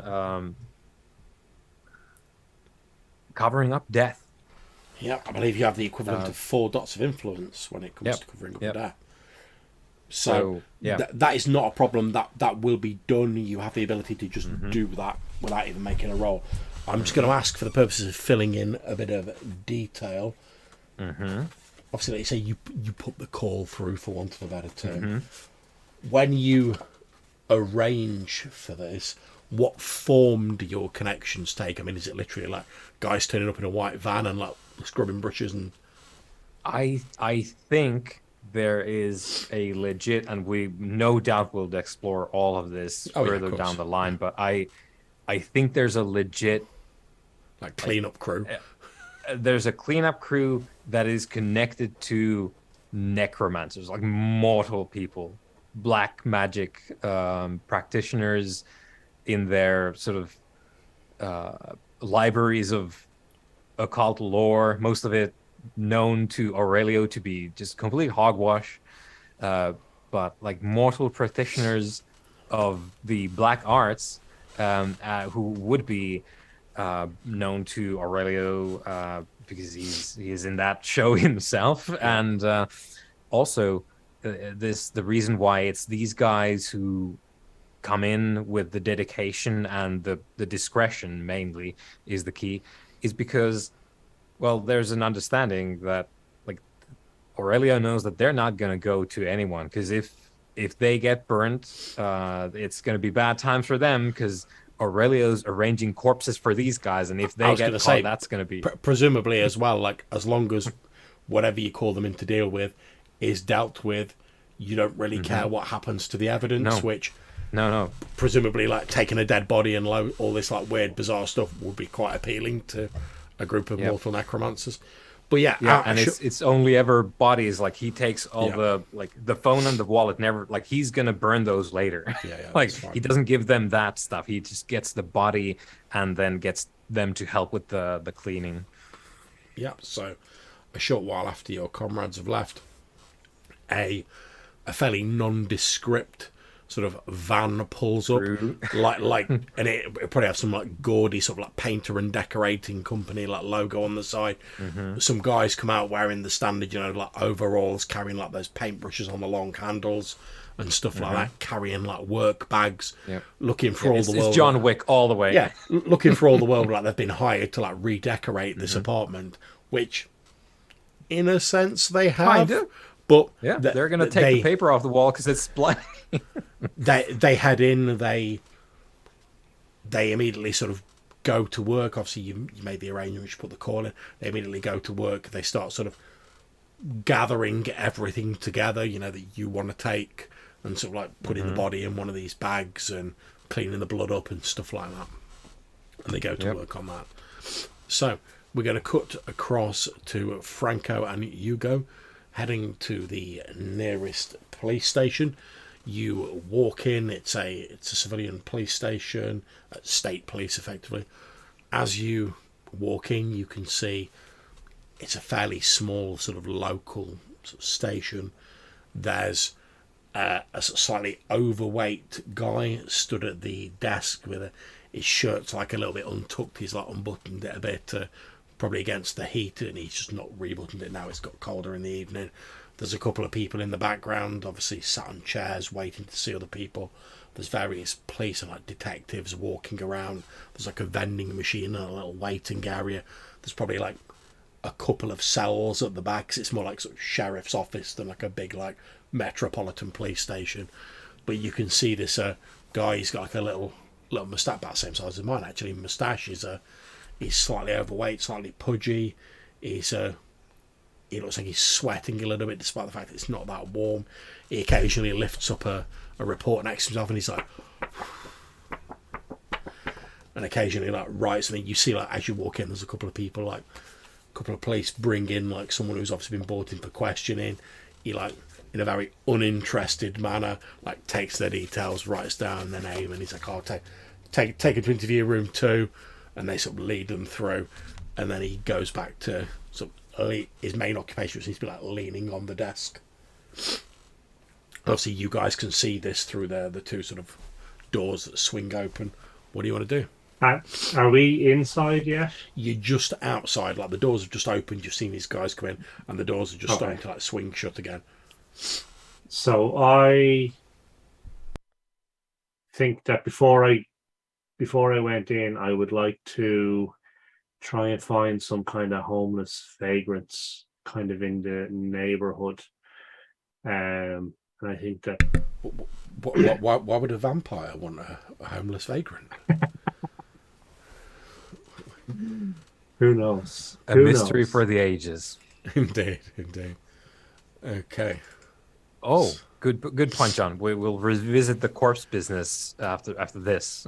I have one more thing I need to do. That's absolutely fine. Okay, so I'm going to ask you to make me a wits streetwise roll. Again, this isn't to see whether you succeed or not, because you will find a vagrant eventually, but if you fail the roll, it'll take you like a long time, especially given recently there's been a big push by the Venetian government to actually not sort of solve the problem of homelessness, but just shuffle it out of sight a bit so it doesn't like distract from all that tourist money coming in. Okay. And do I get a bonus because I'm effectively a vagrant myself? Yeah, I'll give you a 1 dice bonus. Okay. So you said streetwise and wits. Yeah. And modifier is just +1. Is That's that how that correct, works? yeah. Okay. And here we go. 5 successes. Okay, so you're literally just about to walk into the police station. Like, I want to find a vagrant first, and you literally just like glance down the side street next to the police station, and you can hear like a sort of rustling noise from down there. And as you look down there, you see there's like one of those big sort of like tip slash like wheelie bins, the big metal ones. And as you look down, you see like a pair of legs, like with tattered old trousers on and like one shoe missing. Like as this person's obviously like their legs are like hanging out, and their upper half is completely concealed as they're rummaging around in this bin, and you hear like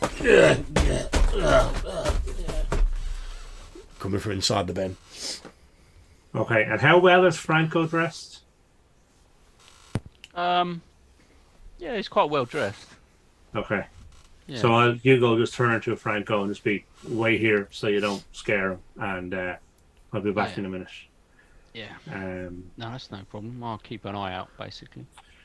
So I'll call out to him as I'm getting nearby, trying to get his attention as he's dumpster diving. Okay, as you call out, you hear like a slight shriek of surprise from inside the bin, and the legs like disappear into the bin. As he sort of like, basically like he's like, "Oh, I've been rumbled," and he like jumps into the bin, and like the lid comes down because he's right next to the police station. He's like, "Oh, the police have come out, they've caught me," and he just hauls himself in. So I'll just, I guess, get closer, open it up, and say, "Hey, I need a favor." You see this like this fairly old fellow that's difficult to tell because he's in such a bad state. He's got like this matted beard. He's got a slightly sort of crazy look to his eyes. His clothing is like a mismatch of just like stolen and sort of worn out clothing. Because obviously like he just wears clothing until it falls off him, and then he just like steals another piece and chucks it on top. You can see in his hand he's cradling what looks to be like half a cheeseburger, like wrapped up in sort of greasy paper, and you can see he's got like half a crumpled up like pack of cigarettes in his hand, and as you're like, "I need a favour," he's like, and sort of like draws them closer as though he's worried like you're going to steal these like horrendous treasures from him. So I will pull out some notes, euro notes, I guess, and just say, "I really just need a minute of your time. I don't have any interest in your food. I'm just looking for some information. Okay.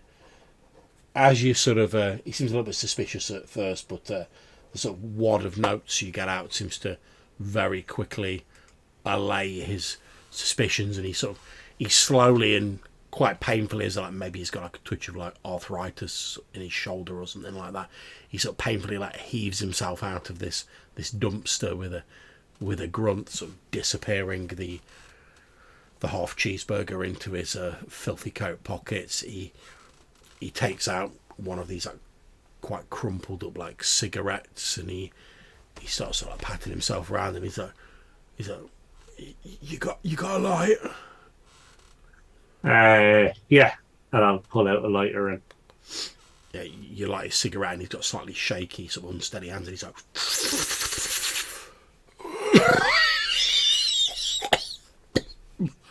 and sort of like coughing and half sort of exhales this cloud of smoke, and he's like, oh, what do you want then? He's like, I wasn't doing no harm, mister. No, nothing about that. I'm looking for a priest who may have or did visit the police station in the last few days. He sort of laughs, and he's like, oh yeah, I'm like that with the clergy. And he sort of coughs again as he like tries to take a drag off his back. You'd have noticed this one. He was very odd, very strange, potentially lost his mind. He says, oh, would have caused a scene. Oh yeah, he says, yeah, I remember him. He says, yeah, he was a weird one. He says he came up to the police station. He says, oh, I don't remember how long ago it was. I've had a bit to drink. The old memory gets a bit hazy when you're my age. But yeah, he came up to the police station. He were running, and he looked really scared. And then he ran into the police station. I heard talking inside. I don't know what they said. But then a few minutes later, he came walking out of the police station, looking cool as a cucumber. And then he just walked off. Ah. Ever so weird. Which direction did he walk in? He says, oh, he headed in that direction towards the bridge to the Rialto. Oh, okay. He says the reason it struck me is, like I say, I ain't never seen a man look more look more scared than that when he went running in there.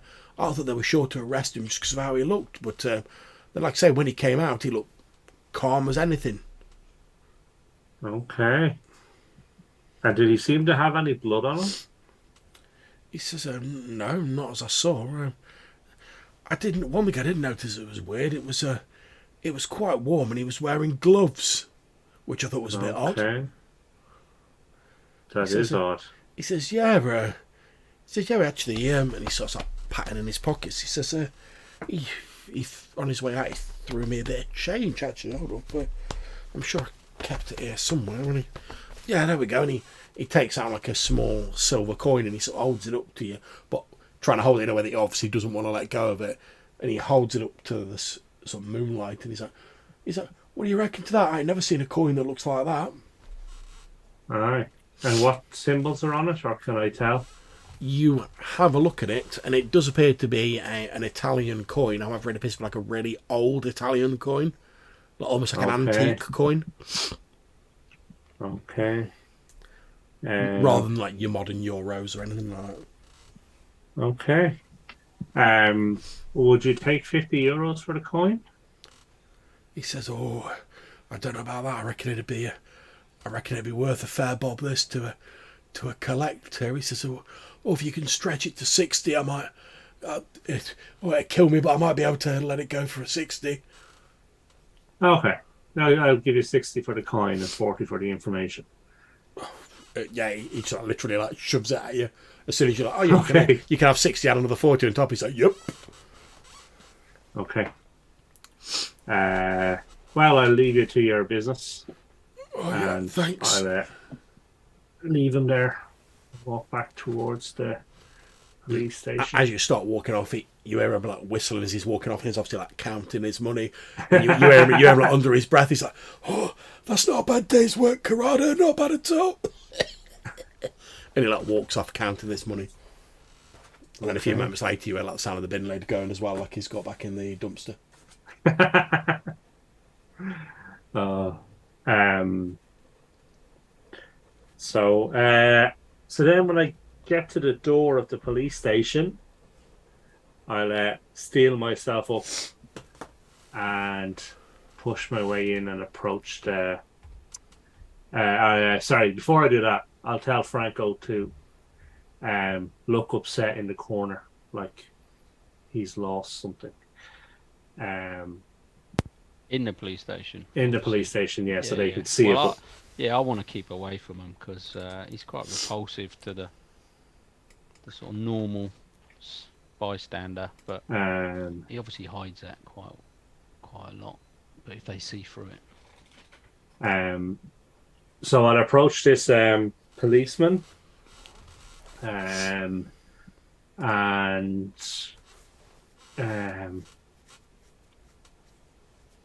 just say, good evening. I'm the Italian equivalent of a private eye. Sorry, you can just say private eye. Well, it's fine. Yeah. I'm looking for a priest who seems to have some amnesia. It's kind of seems to be losing his way home. Can't find his way home. Seems to be losing his mind a little bit, kind of going into his dotage. He's quite old. His nephew over here is quite concerned for his well-being. We believe he might have been here about a week ago. I'm wondering if you might remember him. The overweight guy who's on the desk says, yeah, I remember him. Came in babbling, said he committed a crime and wanted to turn himself in. Then when I tried to press him on the details and find out what was going on, he seemed to like pull himself together, like say quite an old boy. And then he said, he basically apologised profusely and said that sometimes he had like forgetful spells and he imagined things in his old age. Now, if he'd have been younger, I'd have been half tempted to book him for wasting police time, to be honest. But like I say, he was an old fellow and a priest to boot. So I just told him to make sure he took care of himself, and he went on his way as happy as Larry. Okay, you don't know when that might have been, do you? Was there a record? He says, oh yeah, it'll be written down somewhere, and he starts like looking through the piles of paper on his desk, and he says, it would have been last week. Okay. And no reports on him since? No other incidents or? At which point he sort of like he looks back as though he's looking like into the back of the police station, and he's like Spada, and you see like an Italian woman at the back, so sat at a desk, looks up and she's like, yeah, what? He's like, have you heard any more about these bridge weirdos of yours in the last few weeks? She's like, no, it's all been quiet. Why? Who wants to know? He's like, oh, there's a fellow here asking about that weird old priest we had in the other week. And you see this woman like get up and she starts walking over, and she basically the guy you've been talking to seems like as soon as she walks over, like she's obviously a detective because she's not wearing like a uniform. He says like, as soon as she walks over, he's like, right, I don't need to know anymore. He's like, I've done my due diligence. Like, I've passed it off to somebody else. Lovely jubbly, I can get back to like being lazy. This young woman walks up. You can see she has effectively like a name badge on which says Detective Rosina Spada. She walks up, she holds out her hand, and she says, Detective Spada, how can I help you, sir? She takes out a stick and lights it. I'm a private investigator. I'm looking for Father Pasquale Altamuro. His nephew here has kind of hired me. He's concerned about the old man. Seems like he's suffering bouts of amnesia, sprouting nonsense from time to time, and we really just want to get him to the hospital so he can get checked out because it definitely feels like something's wrong. He says, as Umberto was saying, the old priest did come in here, but I didn't know he had a nephew. If you don't mind, I wouldn't mind speaking to his nephew. So like I say, he did seem in a bit of a tiz when he came in here, and she starts like still chatting to you, but starts like walking over towards towards your boy Franco. Your boy Franco is currently deploying the Mask of 1,000 Faces. As soon as he, just before he entered the police station. So if he is picked up on any cameras or has to speak to anyone. Okay, so you're appearing as a nondescript sort of person at the moment, and like you say, That's the blurb. so you need to make me a rouse check. There's just a roll button just to the right of your hunger chart to trigger that. Okay, you have failed that, so the power still works, I believe, but your hunger increases by 1. Because obviously you're calling on the power of the blood. I think it. Yes, it's done it. You're roll 2 at the start, yeah. Yeah, I thought it had changed. Yeah. So is arouse always 1d10? Is it? Yeah, basically. Okay. But basically, level 1 powers don't generally require a rouse check. Anything above that often does. Okay. Okay, so you've been using Mask of 1,000 Faces to appear as nondescript, but obviously that's called on the power of your blood, so you are starting to feel a bit more hungry. As like you say, you're sat down, sort of trying to look a bit upset and whatever on one of these seats in the corner. As Detective Sparta walks over to you, she sort of like leans on the wall next to you, and she leans down to basically be a bit closer when she talks to you. And as she leans forward, a small silver cross on a chain around her neck sort of falls out of her top, and you feel a momentary sense of panic like grip you as you're like, even though you don't breathe, your like chest seems to tighten, and you feel the urge to shrink away from this folkloric bane that you suffer from. Yeah. So what I do is, as soon as I see that, I sort of get up and walk away from her, and just say, "I don't want to talk about it.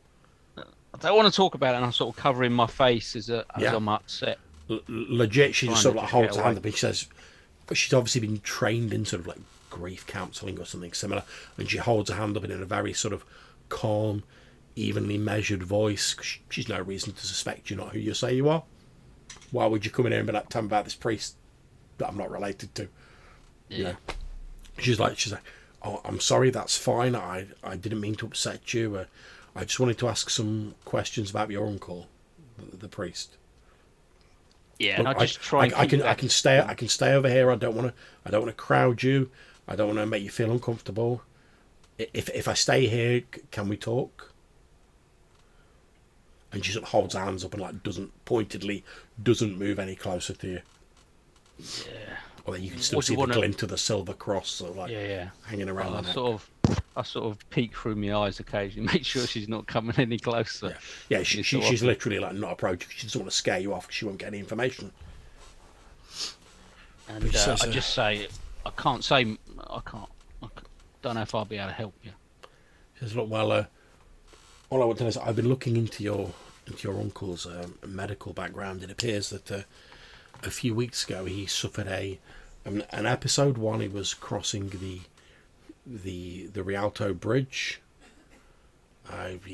According to the medical records, and she sort of reaches out and just like taps like a card file. Says according to the medical records, he had all the classic indications of having suffered some form of seizure or convulsive fit, and yet by the time he was taken to the nearest hospital, he was absolutely fine. But based on his behaviour coming into the police station and the sudden change in his demeanour, I'm a little concerned that there may be unforeseen effects from the episode that he suffered.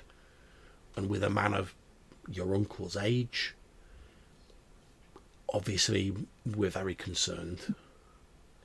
I did attempt to persuade him to remain in the police station so we could talk further when he last came in, but he wasn't having any of it, I'm afraid. And given that he's committed no crime as far as I'm aware, I didn't have the power to hold him here. But I really do think if you know where your uncle is, it would be in your best interest to persuade him to seek further medical attention. After all, such things are the brain is still a mystery to medical science. So there could be all manner of delayed side effects that only show up later from such an episode. And I would hate to think of anyone, especially a long-serving member of the church, suffering unnecessarily. So if you do know where your uncle is, I've attempted to contact him via the telephone, but no luck. If you do know where he is, please advise him to seek medical attention. That's why we're here. We don't know where he is. We need help to find him. This is last resort. I'm sure if I could see him, speak to him, then maybe I can find out what's happened. He just said he had a funny turn. I didn't know this is what had happened to him. Okay. At this point, I'm going to ask, can you make me a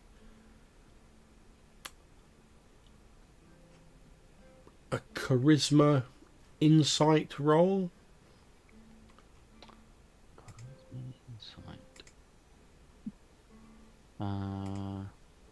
So do I click on the charisma or the insight? Insight, and then it will have a pop-up And where then you it'll can tell you select which your- one to pick. Okay. Yeah. Now, you're not going to get the normal social penalty for being repulsive from this, because this is you trying to work something out rather than you trying to persuade someone. Okay, so 3 successes. When you say this, and you say, oh, he's gone missing, we're worried about him, you briefly see, like, her expression, like, seems to change a little bit, but it's very, like, brief. Like, she's obviously very practiced at, like, presenting a certain face, and she covers it up very quickly, but her expression seems to flicker for a few moments, and you see her hand sort of, like, almost impulsively reach out towards the card file on the desk next to her, and then she appears, based on your insight, she appears to, like, want to say more, but she's sort of, like, glancing around as though, like, she thinks she perhaps could say more, but she's not sure she should.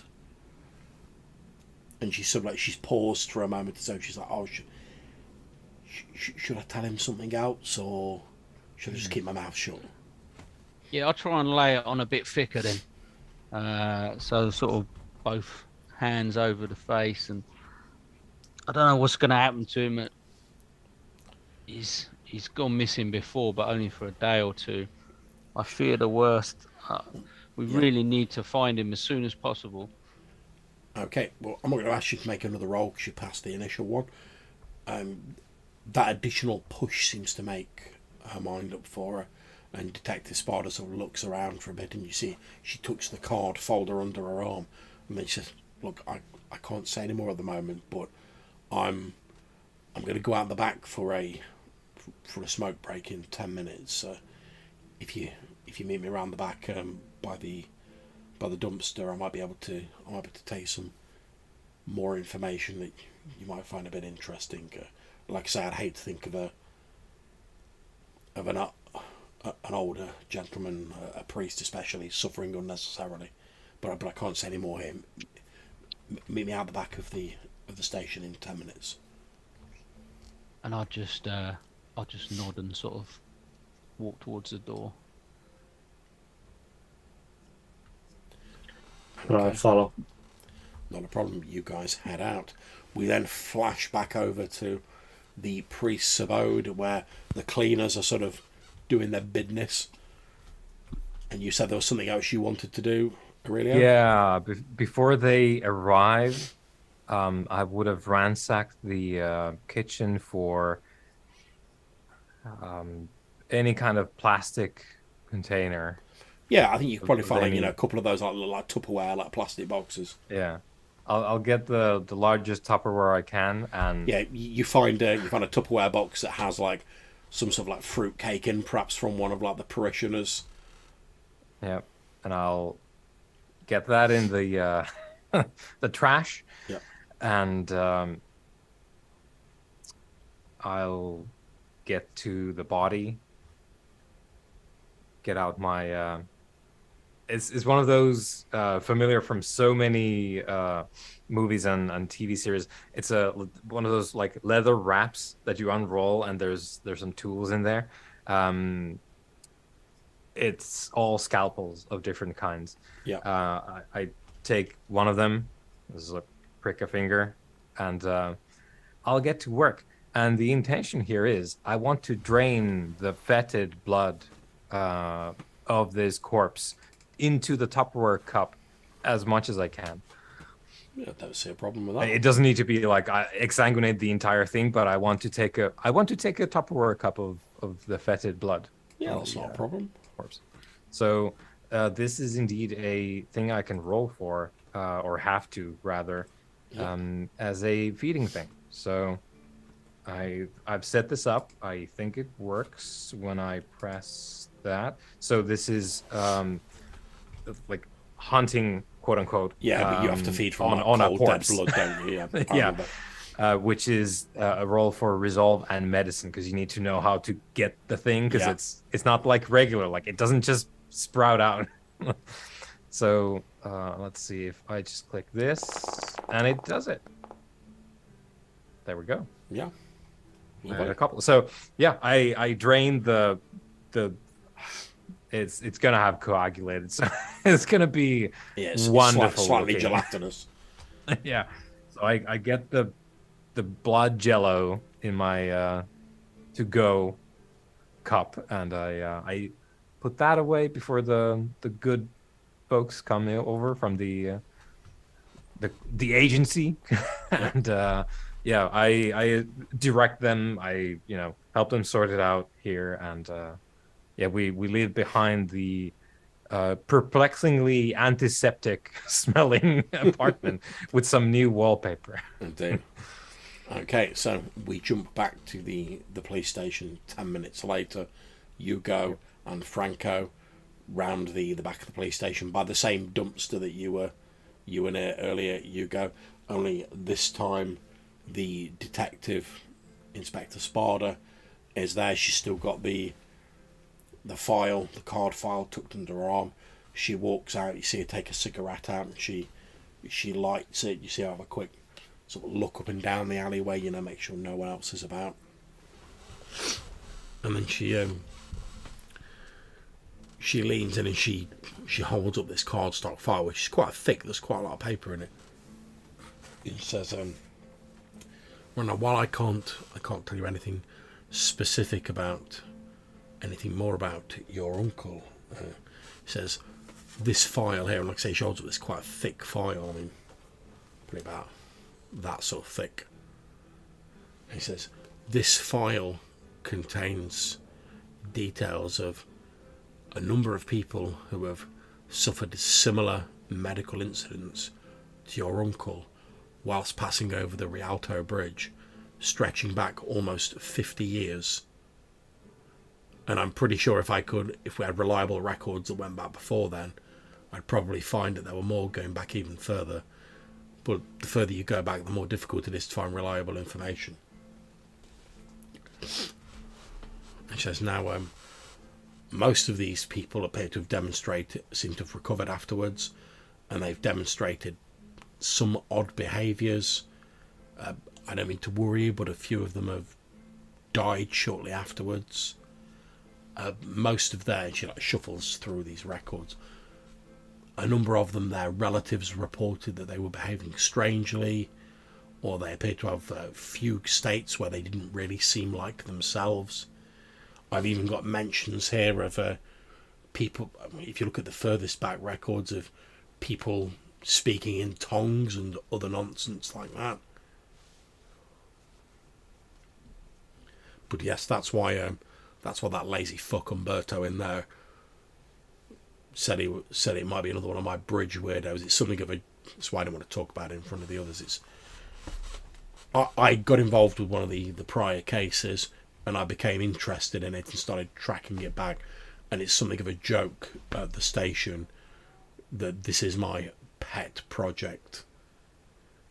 And, well, you can imagine how people like that, and she jerks her thumb back at the direction of the station door, responded to the fact that there's a DI looking into such fanciful things.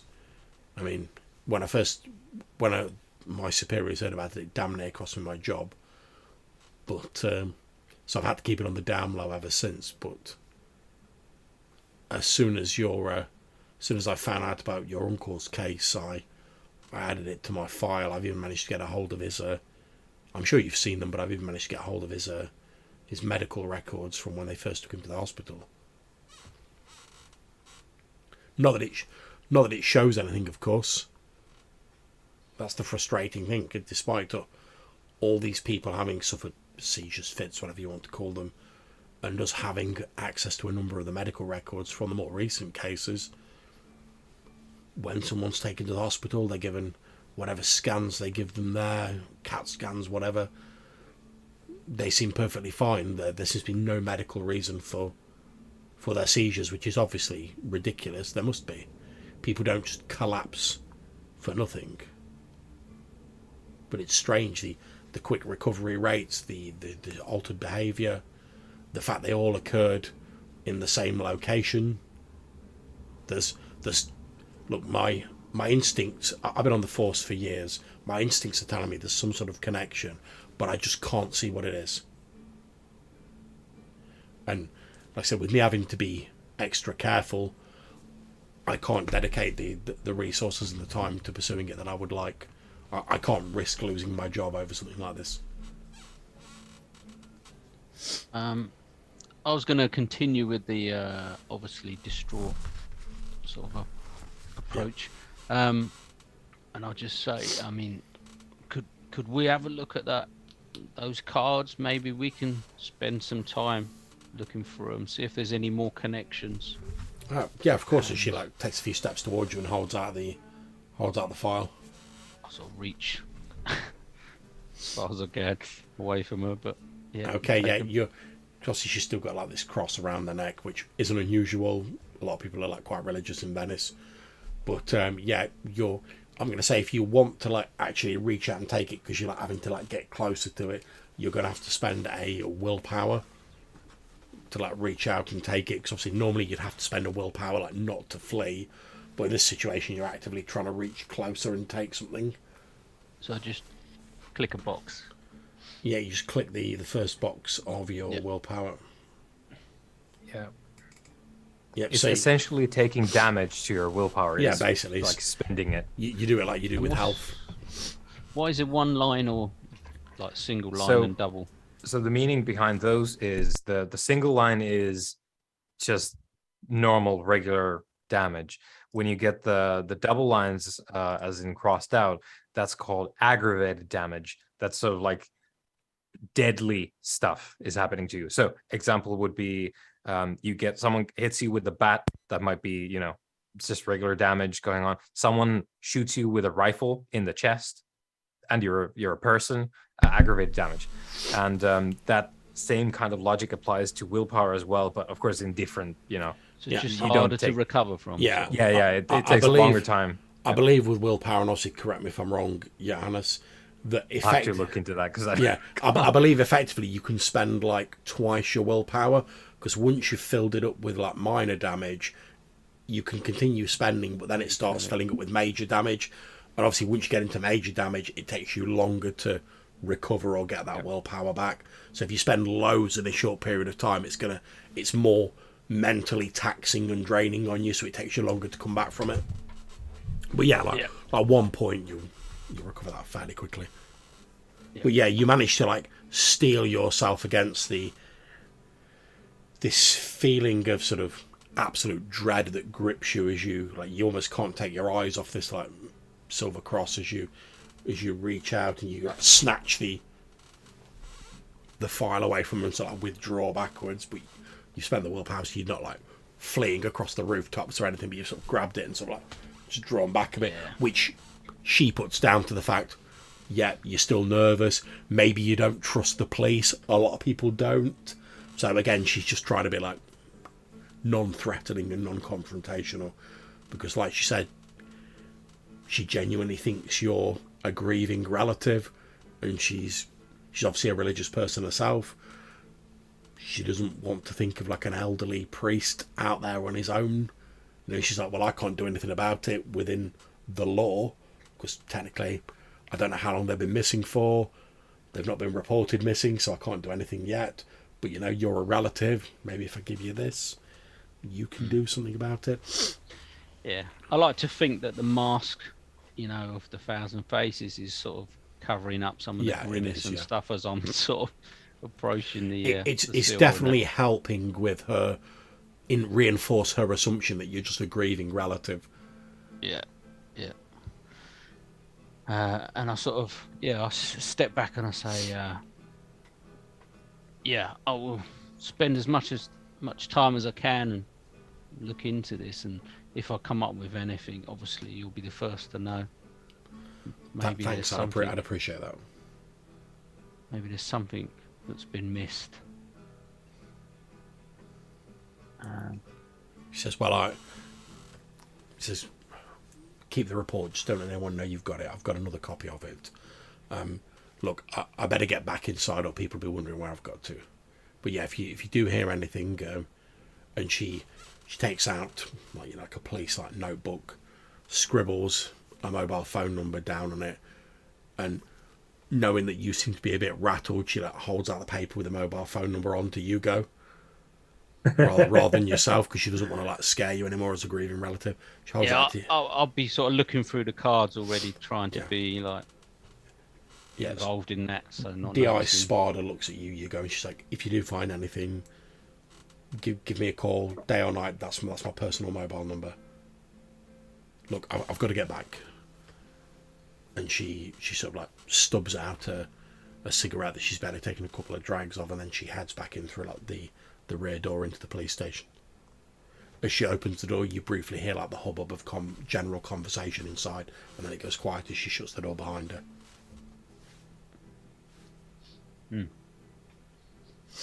Well, yeah, maybe this is something we can use. My guy's got a speciality in missing people as well, John. I don't know how that would help with investigation of all these if you made an investigation roll, it will give you an extra dice. Yeah, cool. Well, should we go and meet back with what we've found? Discuss our next actions. Okay, so where do you guys? I'm assuming you guys will have somewhere you've arranged a rendezvous. Where do you guys want to meet up? I guess we're outside the Basilica, right? Yep.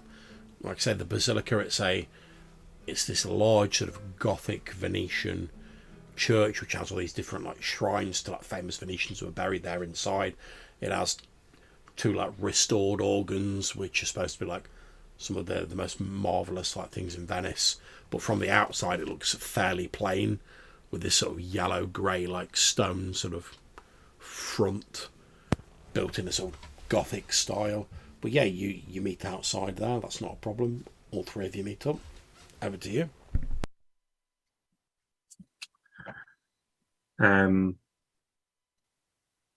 Aurelio, we spoke to the police. No idea where the father is. He did stop by about a week ago. In a confused state of mind, very similar to what you would expect based on the writings. While in the police station, he had a total change of heart, and it seems like he switched to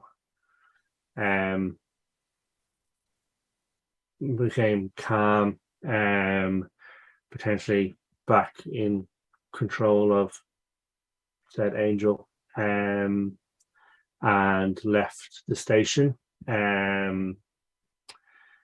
And separately, we also found out that he is the last in a long line of people who have had seizures on the Rialto Bridge and have had a number of side effects, memory loss, confusion, all very similar to the father. The records go back 50 years, but the police detective believe that it's probably been going on for much longer. We've got the records to look through. I'll show him the wodge of cards or whatever with different names and details on. Another change of heart.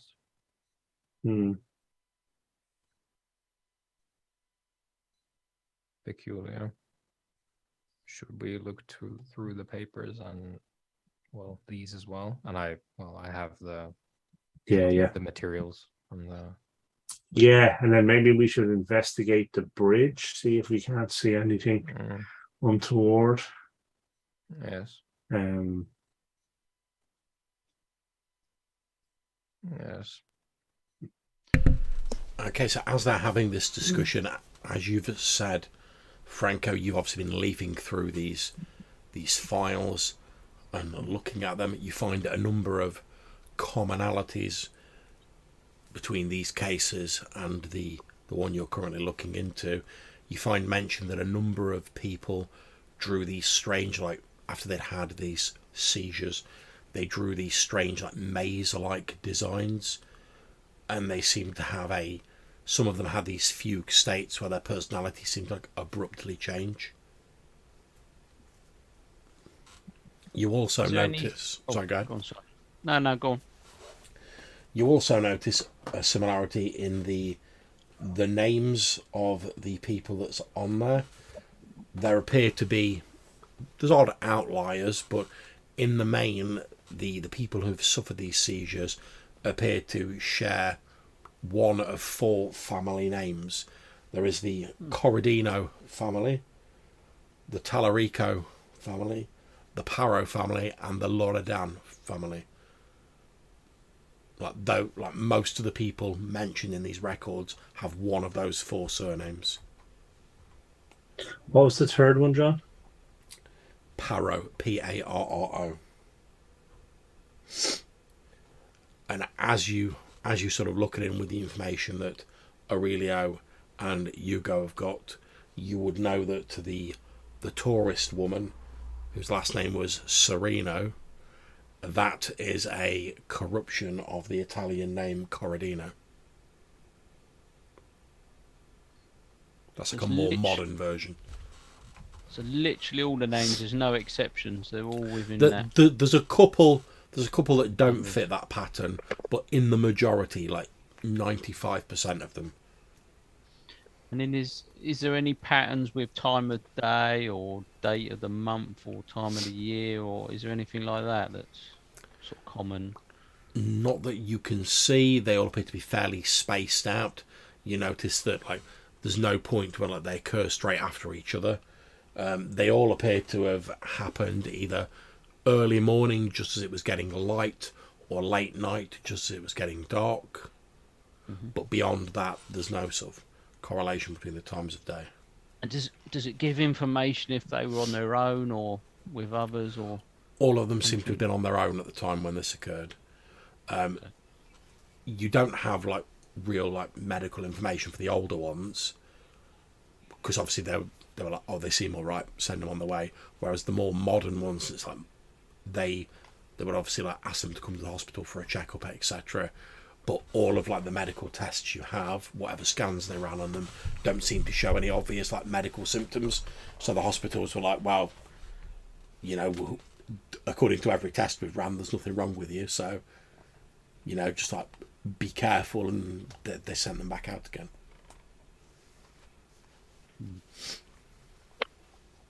And the priest's name is not one of those 4, though, is it? He's an exception, is he? He is, yeah. Okay.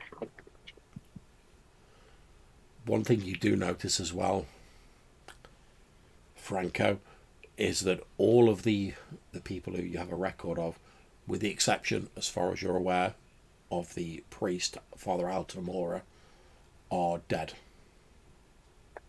You can see on each of the sort of names like scribbled at the bottom in like a biro, which you assume maybe the police detective did that when she was doing her research. All of these people are now dead, with the exception of your uncle, as far as you're aware. Does it have like cause of death on there, or? Most of them it just says unexplained. or natural And causes. they're all various ages. They're not Yeah. like all. Yeah. You do notice that, obviously being a conscientious detective inspector, the young policewoman has sort of written down like the date of death next to it, and you do notice that those who were older when they had these seizures seem to have died like sooner after it happened than people who were younger. But that just might be a case of, well, they're less resilient, or their bodies can take less punishment. You don't know. And is there a general sort of pattern to that as well, sort of within a couple of weeks or a month or? It seems if someone's sort of like the other side of 50, it seems like most of them have died within a month. Right. And you guys have sort of investigated, and you think he went missing about a week ago, or that's how long the body's been? That's how long the body. His seizures were almost a month ago, certainly a number of weeks ago. So he's quite close to that timeline. Yeah. With sort of my fairly good contacts within the city and resources that I can call upon, would I have anyone that I could access any sort of CCTV footage anywhere to try and see if we can have any sightings of him anywhere within the city? What level of contacts have you got? Contact level 3, resources 4. Okay, yeah, I think it'd probably take. I mean, you're not asking for like any like massive like high security footage. You'd be like, oh, can we get CCTV from this shop or whatever? Yeah, I think you probably could. It'd take you a few phone calls and it'd take a little while to organise. But yeah, you could do that without a roll. That's not a problem. You just got to call a few appropriate people. I mean, do we think there'd be any? I mean, can we have a look to see if there's any CCTV that would potentially cover the bridge area? Yeah, the bridge is quite a big sort of tourist attraction, so there would definitely be CCTVs covering the area. Yeah. From like local establishments and stuff like that. Yeah, see if I can sort of pinpoint what would potentially be the best angle and best camera, for the best quality footage and whatever. Try and spend a little bit of time sort of pinpointing that to see if we can see any noticeable effects when they cross the bridge and on that day. If the footage goes back that far. Not a problem. It probably takes you like an hour or two, but you do eventually manage to track down on a shop that sort of overlooks the Rialto Bridge. You manage to get hold of their CCTV footage, and obviously you have to go back through it to like get to the appropriate date. And when you find the date where Father Altamora was supposed to have suffered this seizure, you watch as he walks across the bridge, just like whistling. He's like an old man, so he's like taking his time, he's like walking along. He heads over the bridge, and as he gets sort of like halfway across the bridge, he pauses for a little bit. He's a bit out of breath. He's an old man. He's sort of stood there, catching his breath, sort of like looking out over the canals and just watching the world go by.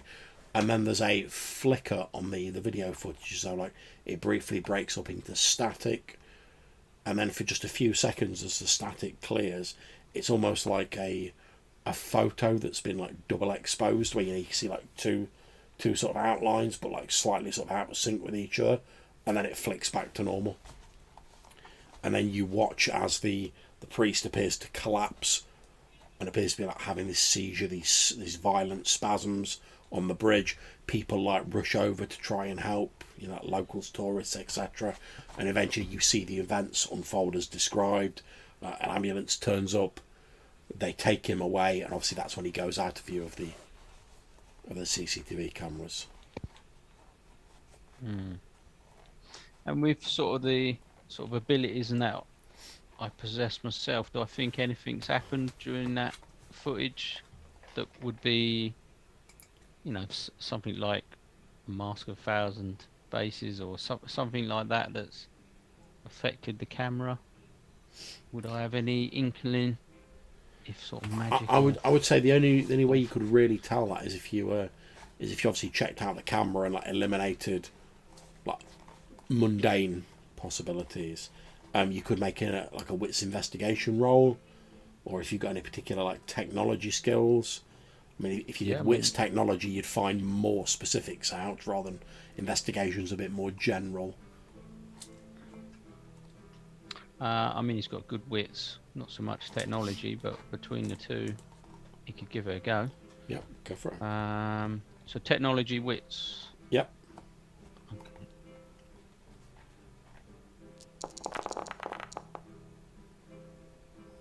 4 successes. Okay, so you pretty much disassemble the CCTV cameras, and you basically justify that to the owner of the shop, where you're like, oh, look at this footage, how it like glitches out there.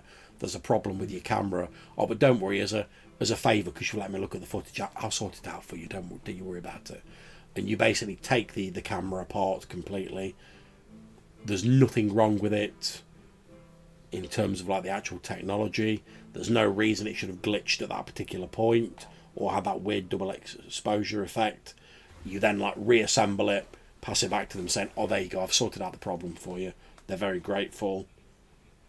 That's all covered over. They don't suspect anything, but you're pretty sure now there's no mundane reason that sort of weird effect should have happened on the camera. And I guess the other way to confirm that is to see if I could find another camera sort of seeing the same footage and see if it does the same thing. But you could probably locate another sort of CCTV camera, but again, it would take a bit of time and a few phone calls. Yeah, but I'm fairly convinced that it was going to be the same. So what do the others think? What do you think our next move is? I think we should try and translate the papers. What papers are these? We found a number of papers in the priest's residence that have some writing we didn't identify on it. Yeah, I've only got Latin and English languages. Yeah. So if we have time, I was under the impression that there's something we could do to get at the papers, John. Indeed. And I would tell you, as you all sort of like meet up and now you've got a bit more time, as you examine it, you become convinced that although it's written in like an old language, it's not actually a language so much as it's like a cipher, like a code, which is why you weren't able to read it. However, as you're looking at it, you do recognise, Aurelio, a number of symbols that are of a sort of recognisable nature that are used in the sort of occult circles. So if one of you wants to make an intelligence occult roll, you might be able to like piece together the gist of it or sort of unravel the code.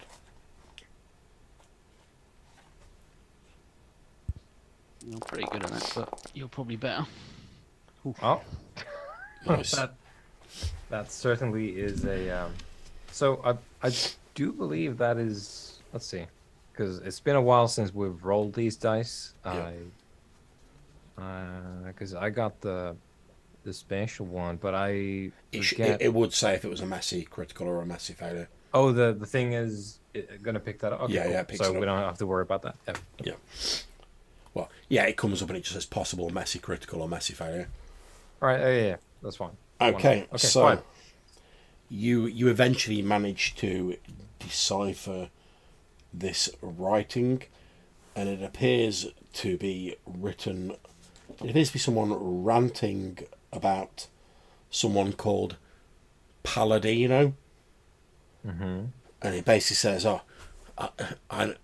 to paraphrase, it basically says, I finally managed to discover it. I knew they were hiding something. That bastard Loridan has hired Palladino to construct his damn labyrinth. To think that one of the greatest architects of Italy should stoop so low to construct such a monstrosity, even for the Academy of the Unknowns. Well, I won't stand for it. I'll see this shouted from the rooftops. I'll see that everyone knows this secret. They won't be able to keep it quiet any longer. Well, my name is not Niccolo Vasile. Yeah. I will And then it whisper has like this as I. it has like a customized glyph, which is like his symbol, like effectively Yeah, like an yeah. occult signature. Yeah, this is like Aurelia knows what this is about. It's his arcane marking. Indeed.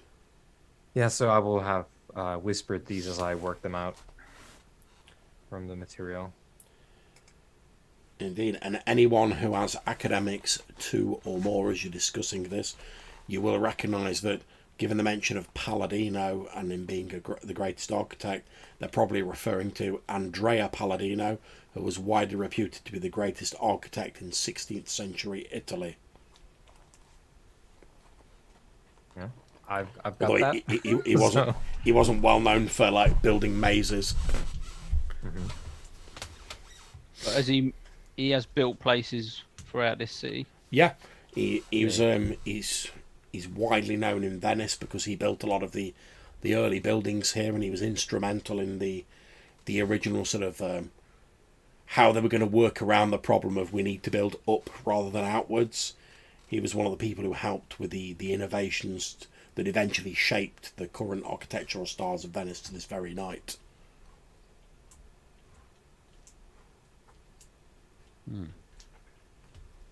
Like you say, it wouldn't be easy to hide a maze or a labyrinth, would it? I mean, someone would have seen such a thing. Are the pictures of the maze all clearly the same maze? No. No.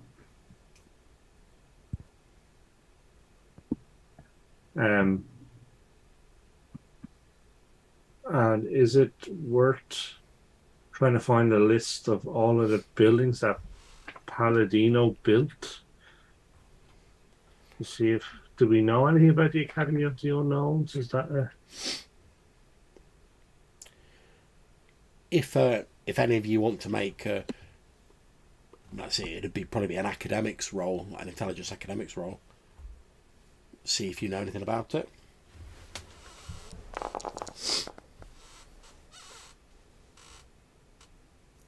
Okay.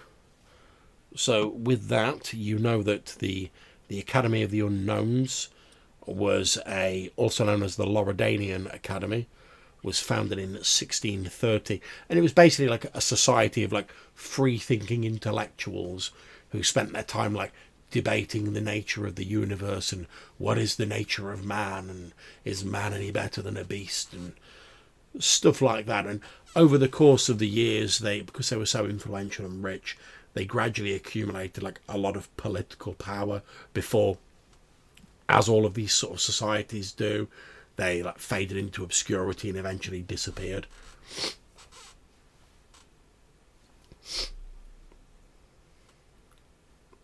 However, as you're doing a little bit of research to gain all this information, one thing does strike you. You come across the name of the founder of the Academy of the Unknowns, and the name of that person is Giovanni Francesco Loredan.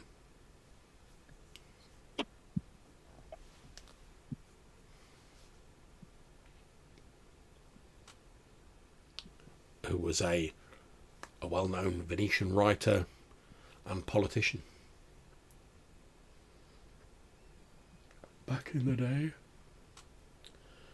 According to records, he was born in 1607, died in 1661.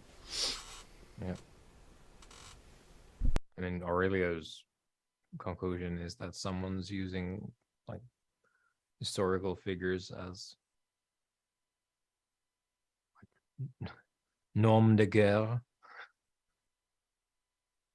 But yeah, we will have discussed all this as we ponder on these. is it worth checking out the bridge just as the sun sets?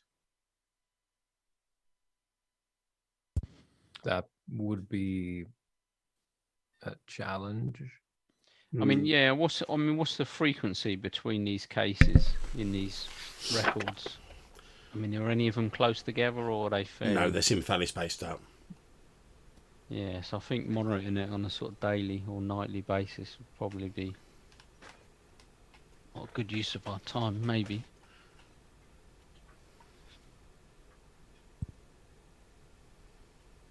And did we find the location of the Academy of the Unknowns, or just the fact that it exists? Just the fact that it used to exist. It was effectively it didn't really have like a headquarters as such. It was one of these like bohemian sort of societies of intellectuals and free thinkers who it existed for a bit. They had a little bit of political clout in Venice back in the day, and then they just sort of faded away like a lot of these sort of semi-Masonic societies do.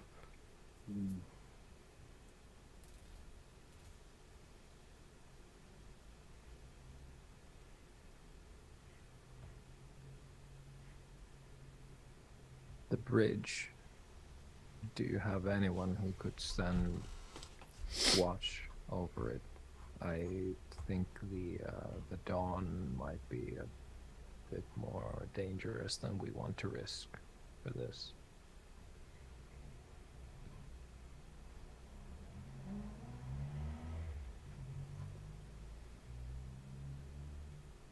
I have a criminal contact who might do it for the right money.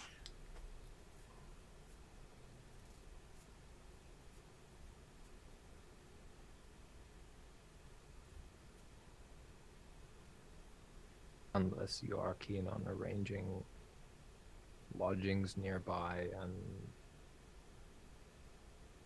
staying up.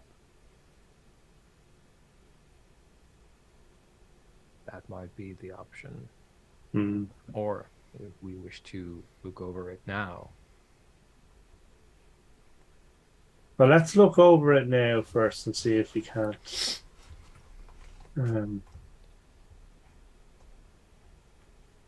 find something. Okay. Yeah. So Let's you go visit. all head towards the Rialto Bridge, and as you're drawing nearer from the other side, heading towards the bridge from yourselves, you see an old man with like priest cloaks sort of flapping around him in the strong wind that's picked up. He's basically just at the edge of the bridge, sort of making his way up onto the bridge, and you recognise Father Altamora. He has a slightly sort of, he has like a very, for an old man, he has a very sort of like grim, determined expression on his face, and he's striding with a purpose that seems quite at odd with his elderly frame as he sort of moves forward. And at this point, I'm going to ask Johannes, can you reflexively make me a sense the unseen roll? Yeah, I was going to make that quite intentionally. Yeah. Well, I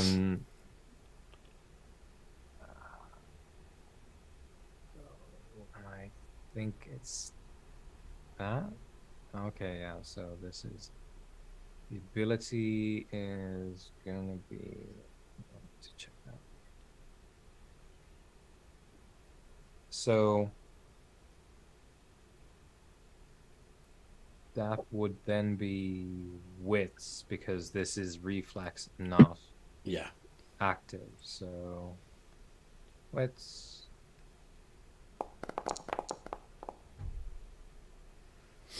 Okay. Yeah. So as you see this figure of the Father Altamora making his way up onto the bridge, again you feel a similar sort of cold sensation move down your dead spine, and for a few moments as you look at Father Altamora, you see like a second figure, a sort of like almost like a ghostly like after image sort of overlaid on his body, moving along at the same speed, but obviously of a different person, although you can't really make out the details. So I will be on the side watching this transpire, because I have now been given a vision of my own. So I will be staring into the air, I guess. Yeah, obviously you're not compelled to do so by any sort of Yeah, weird no, vision. this is Yeah, this it's all good is flavour, Aurelio's though. interest. Yeah, no, He's interested in like what this is and how this will transpire, and if anything's gonna happen. Yep, so the old priest gets up onto the bridge. He sort of stands at the edge looking over into the canal, and then he falls to the floor. And for a few moments as he falls, you see the sort of spectral outline of this other figure still stood standing with its arms on the bridge, as like the priest just like...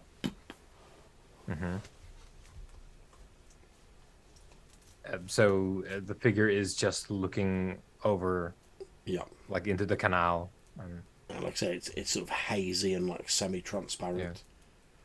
Yeah, but it's not like climbing on. No, it's just like looking into the water. It's just there. Yeah.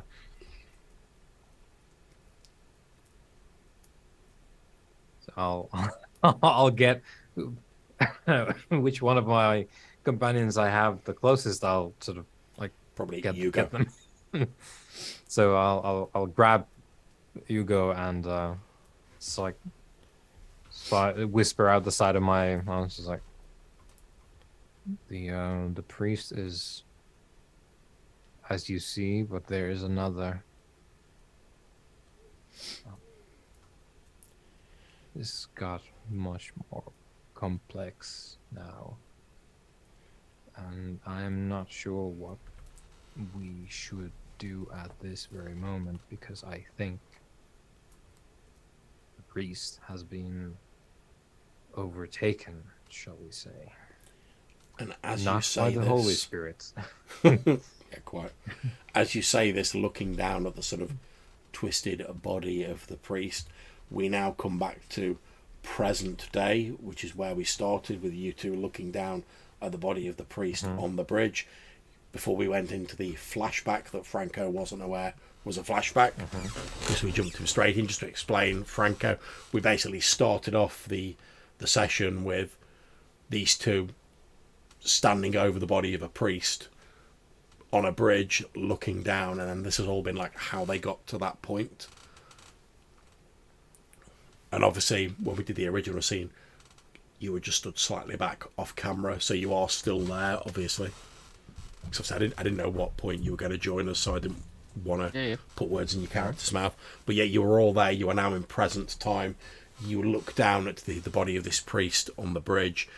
You don't see his chest rising and falling. There appear to be no signs of life in his body. As Aurelio like whispers about this like other entity, which you can still sense, of course, Aurelio. Oh, he's still there. Yep, he's invisible to anyone without specialised senses, but he's still there.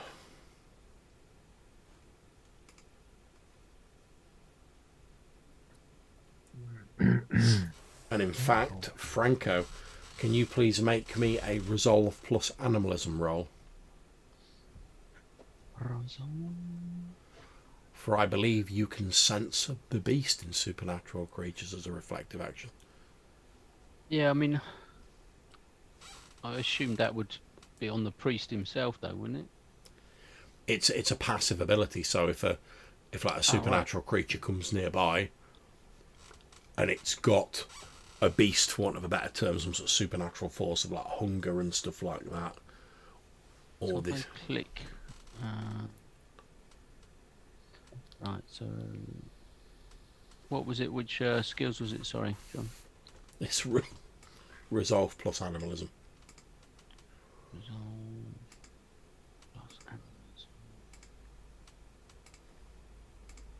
Where the heck is that? So I don't think you have like direct access from your like the front of the sheet. I think you need to I mean, have I've got resolve, but yeah, you need to have put John, am I able to edit someone else's sheet, or is that oh no, I've got it. No, I've got it here, Okay, so I should yeah. be able to roll it in theory. well when on I your click it doesn't roll.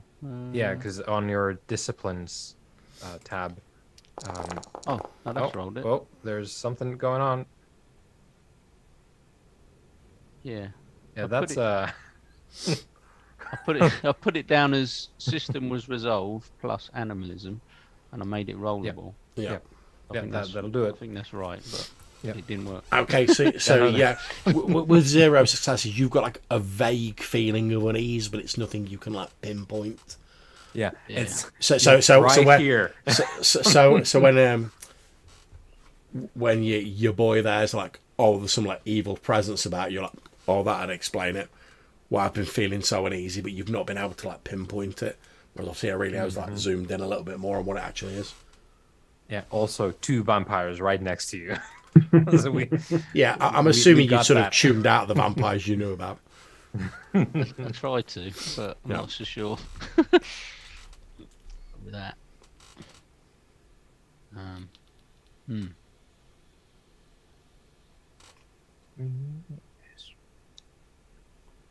Is there any way we can make it materialize or show itself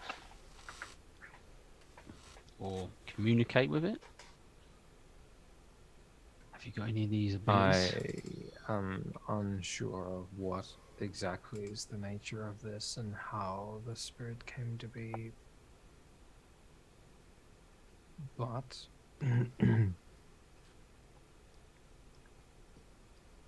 well, if the priest starts to, let me revise that. If the priest's body gets up again and attempts to get away from the bridge, catch it, we need to change the scenery if that happens. But let me try something. Yeah, I'll take up a position sort of the opposite side to sort of cover the other side of the bridge in case it goes one way or the other.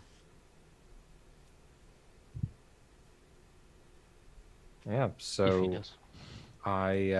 John, Yep. we're doing I walk forward a little bit, close my eyes, and upon opening them, the irises display a dual reflection of this bridge here, and I am searching for the binding fetters. So, if there are things here that act as fetters, I can identify them by sight, smell, whatever it might be appropriate to the thing itself.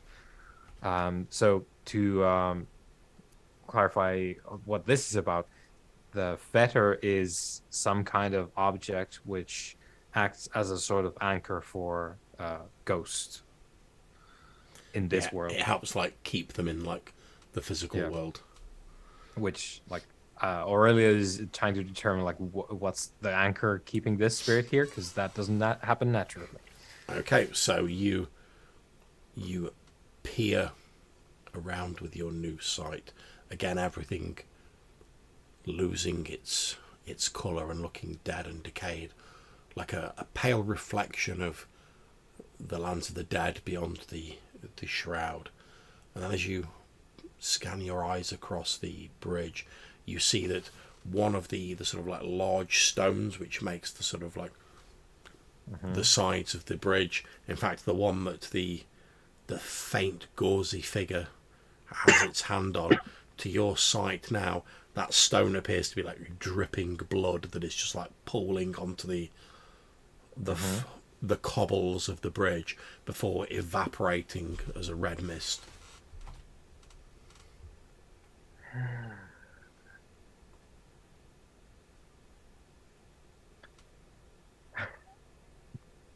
I was reading my compel spirit thing here, John, and it appears that I have put the wrong details here, because it's all about body parts, and I don't think that's I might have put the homunculus thing in. So anyway, it appears that this stone is a fetter of a kind.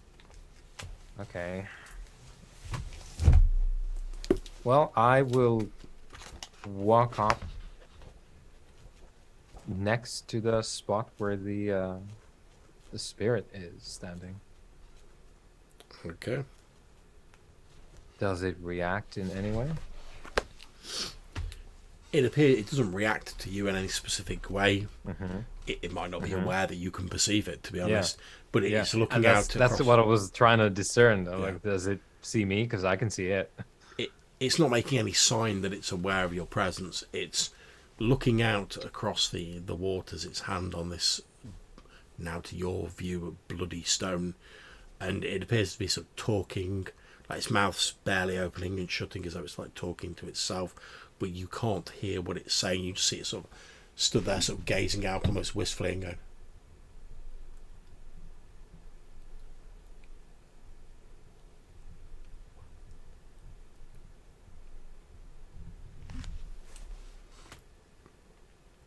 and occasionally you catch as though sort of echoing from a vast incalculable distance, you catch the odd sort of whispered word, but it's like someone just like passing by a train tunnel like miles away. You catch the odd words like maze, city, built.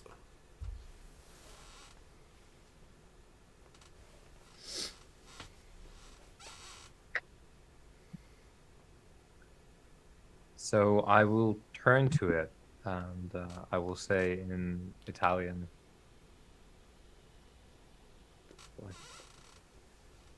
which maze are you talking about? The figure seems to sort of start a bit as though like, you address it. It's like, oh, you can actually see me.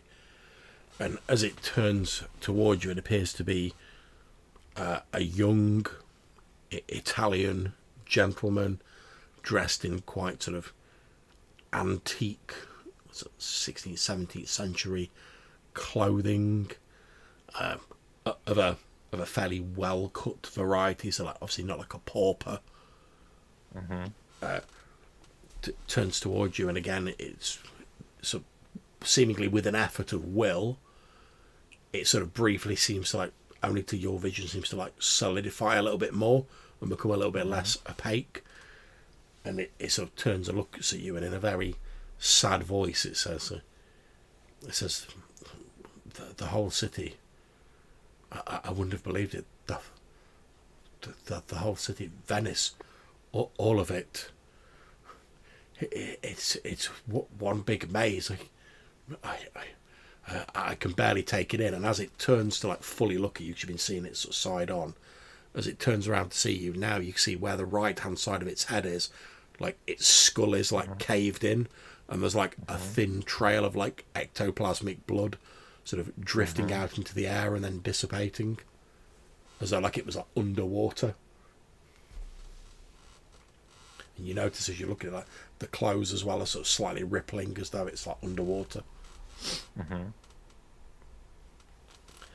And it carries on, but its voice seems to be like fading in and out, as though like it's an effort for it to make itself heard. And like occasionally it'll get like a bit more faint, and then it'll come back a bit, and then it'll fade out again. But like, each time it comes back, it's for less time, and it's like however it's manifesting itself, even just to you, is sort of like using its energy up.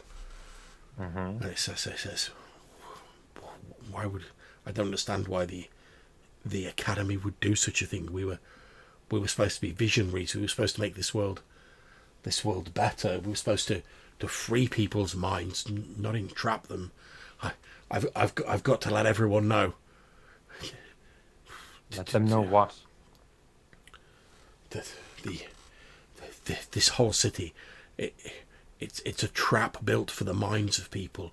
It's built to contain something. I haven't managed to find out what, but I'm going to carry on digging, and once I find out, I'm going to let everyone know. It's gone too far now. A secret like this can't be kept. People have a right to know, and it sort of like slams its hand down on this stone for a few seconds. Its outline shimmers. Oh, as a last effort, I was like, what do they call you? It turns to look at you, and it says, Vasile, Niccolo Vasile. I nod.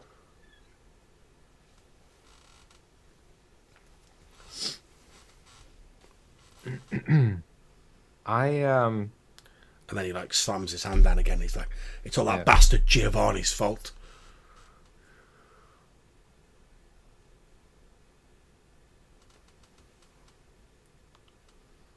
It always is, isn't it? But to think they would drag someone, and again his voice is starting to like fade out. He's getting fainter and fainter again, as though whatever energy he'd used had been spent. He says, and to think they would drag a great artist like Palladino into their horrible schemes. It's almost too horrible to contemplate. I turn to the priest. Quickly check, is there a pulse? Nope. Is the flesh cold? Yep. A bit more of an extensive check. Like, what's my idea? Like, very quick idea of like how long has the corpse been dead?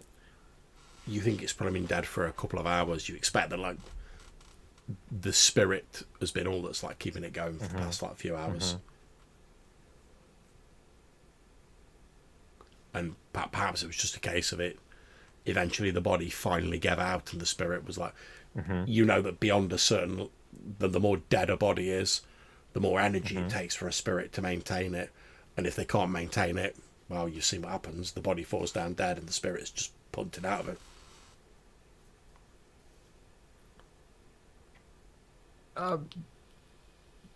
The body doesn't have any signs of like occultism on it, right? Like there's no indication that someone made this happen with a ritual, for example.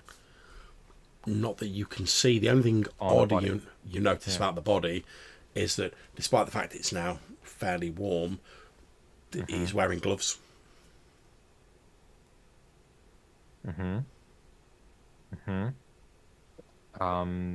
I'll experimentally tug one of those away. You pull one of the gloves off and you see that there's blood under all of the fingernails with the exception of one which is missing. Yeah.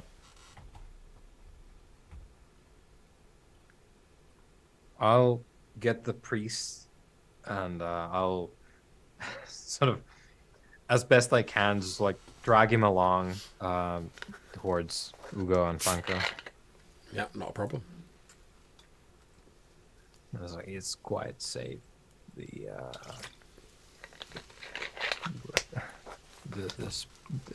spirit is no longer upon us. Will it return? I plan to eventually command it to do so, but no. Not At now. this point, I'm going to say you can make me an intelligence occult roll, Jonas.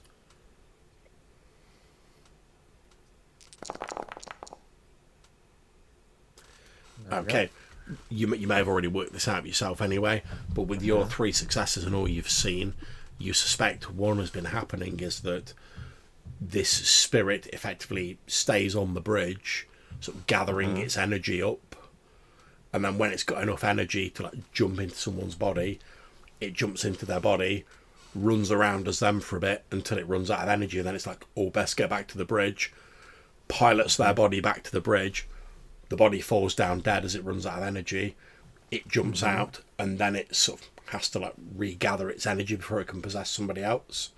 So you expect that might be why there was like such a long period between each of these incidents, because obviously it takes a long time for a spirit to like gain enough energy to do what it's been doing. Yep.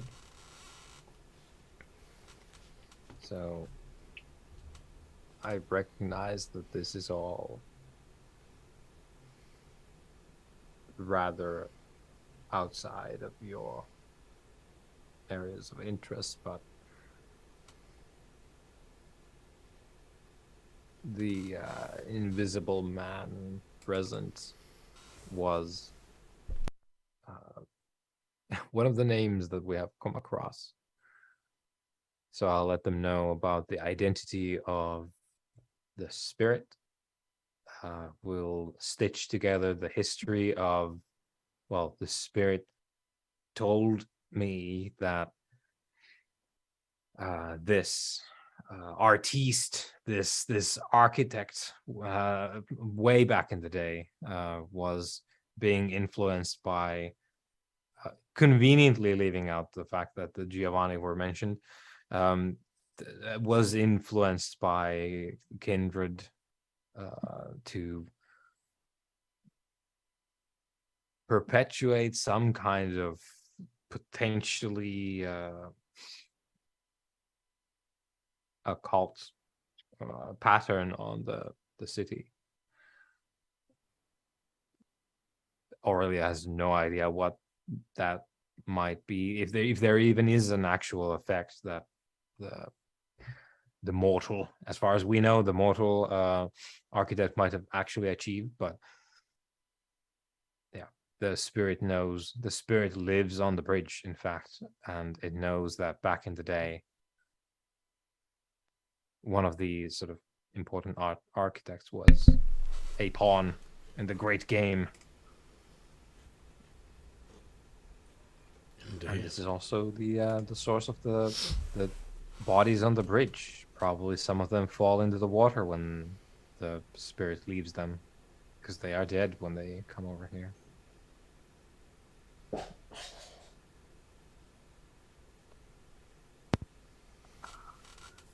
I believe we have our culprit. It will not do to tell Monsignor Carza that the reason why his friend is now deceased, I motion to the priest corpse, is because there is an ancient ghost on the bridge. That will not do.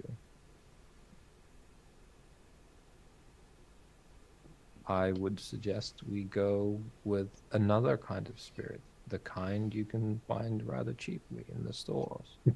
It makes for a better story for Carter. He can accept this with little difficulty. There will be grief, but anyway. Yeah, let us do that. Shall you fetch a bottle, or shall I?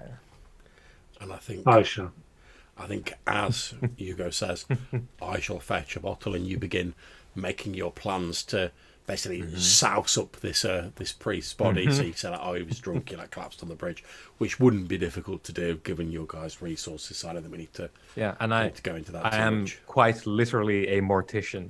Yeah, I know about medicine and cadavers, so yeah, we fake it. I think as you arrange that is where we are going to bring this session to a close. Thank you very much for playing, guys. I hope that was okay for you. Yeah, thank you very much. Yeah. And obviously, anyone who's watching this now or in the future, thank you very much. I'll stop the stream and the recording here. We can sort out XP and get some idea of what you want to do next session.